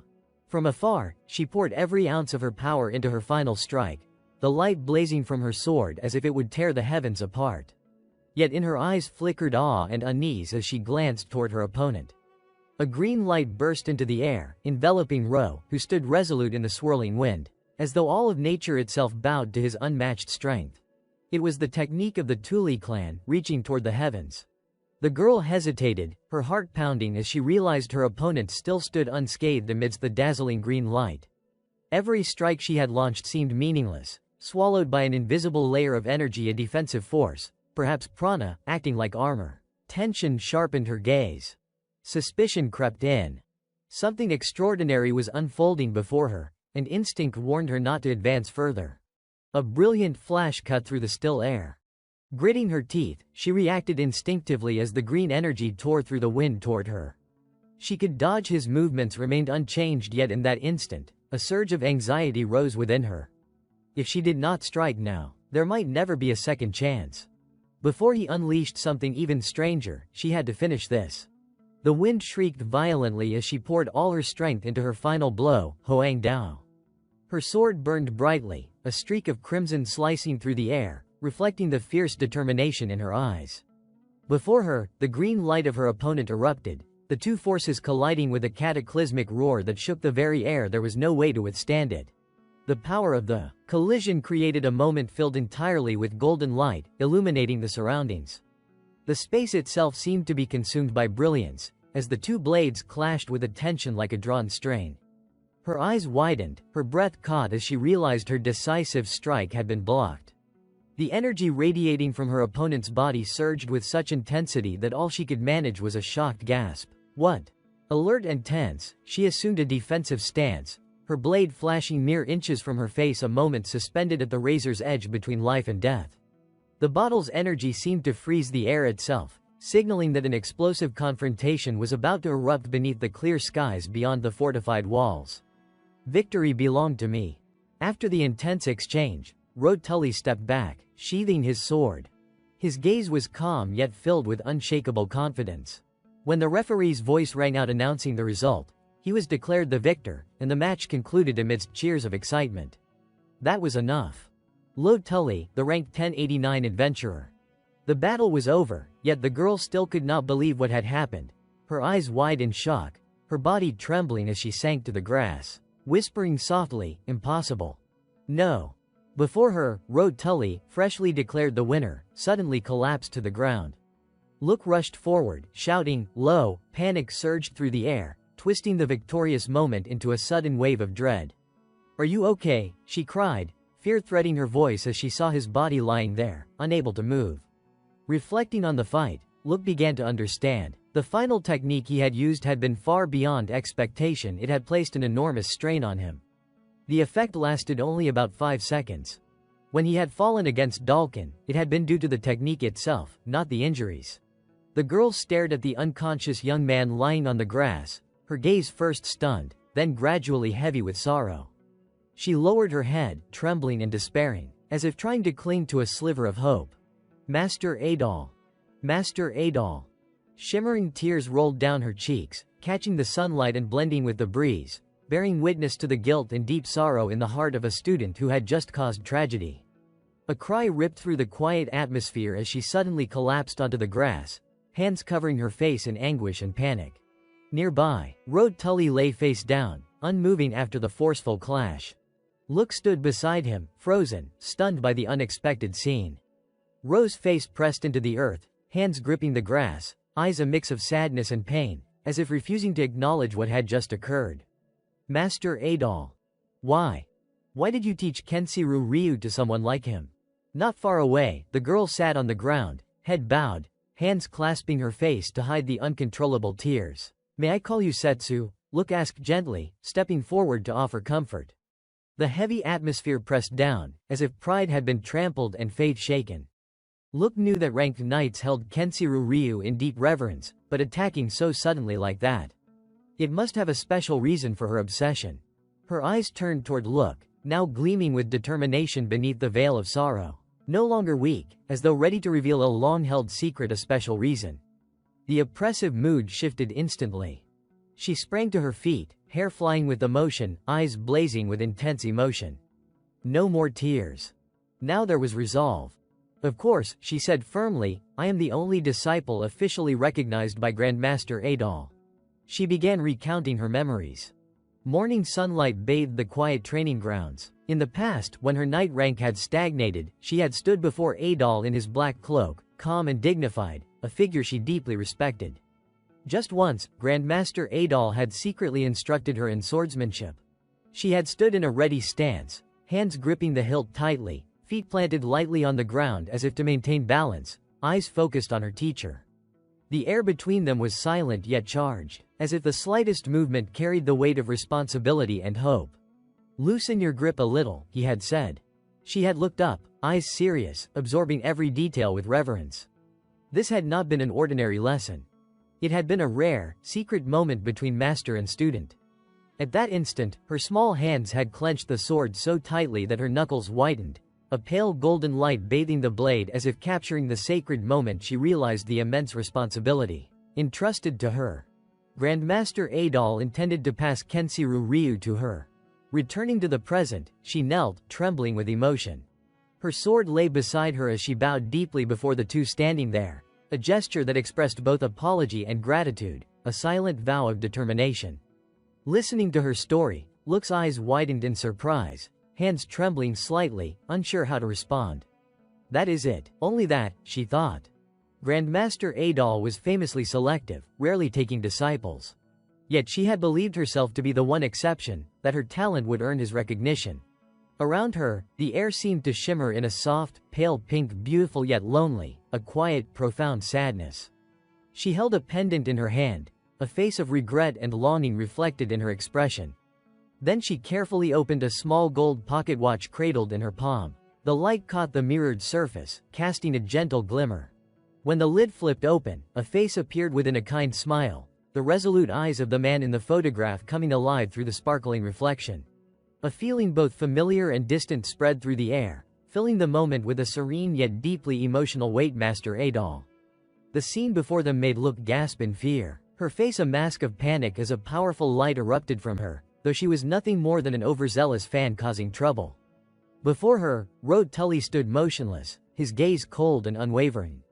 Seeing him rise, Look panicked, her face flushing with embarrassment as she turned slightly away. "I am not lying, Lo," she stammered. For a moment, time itself seemed to hold its breath, suspended between the shock, disbelief, and worry that interwove, creating an almost suffocating tension.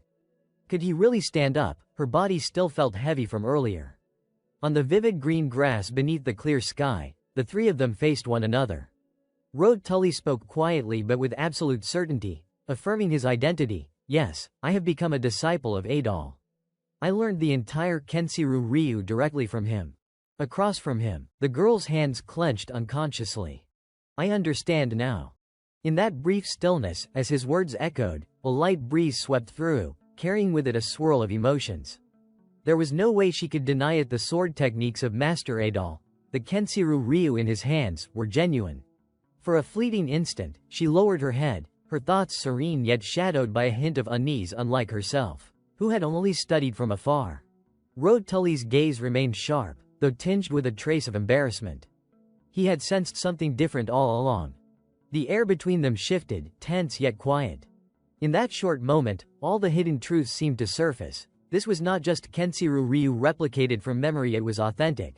Yet the way it had been executed with perfect observation was perhaps even more impressive. The two stood facing each other, eyes locking in mutual challenge. Words were spoken, resolute and proud.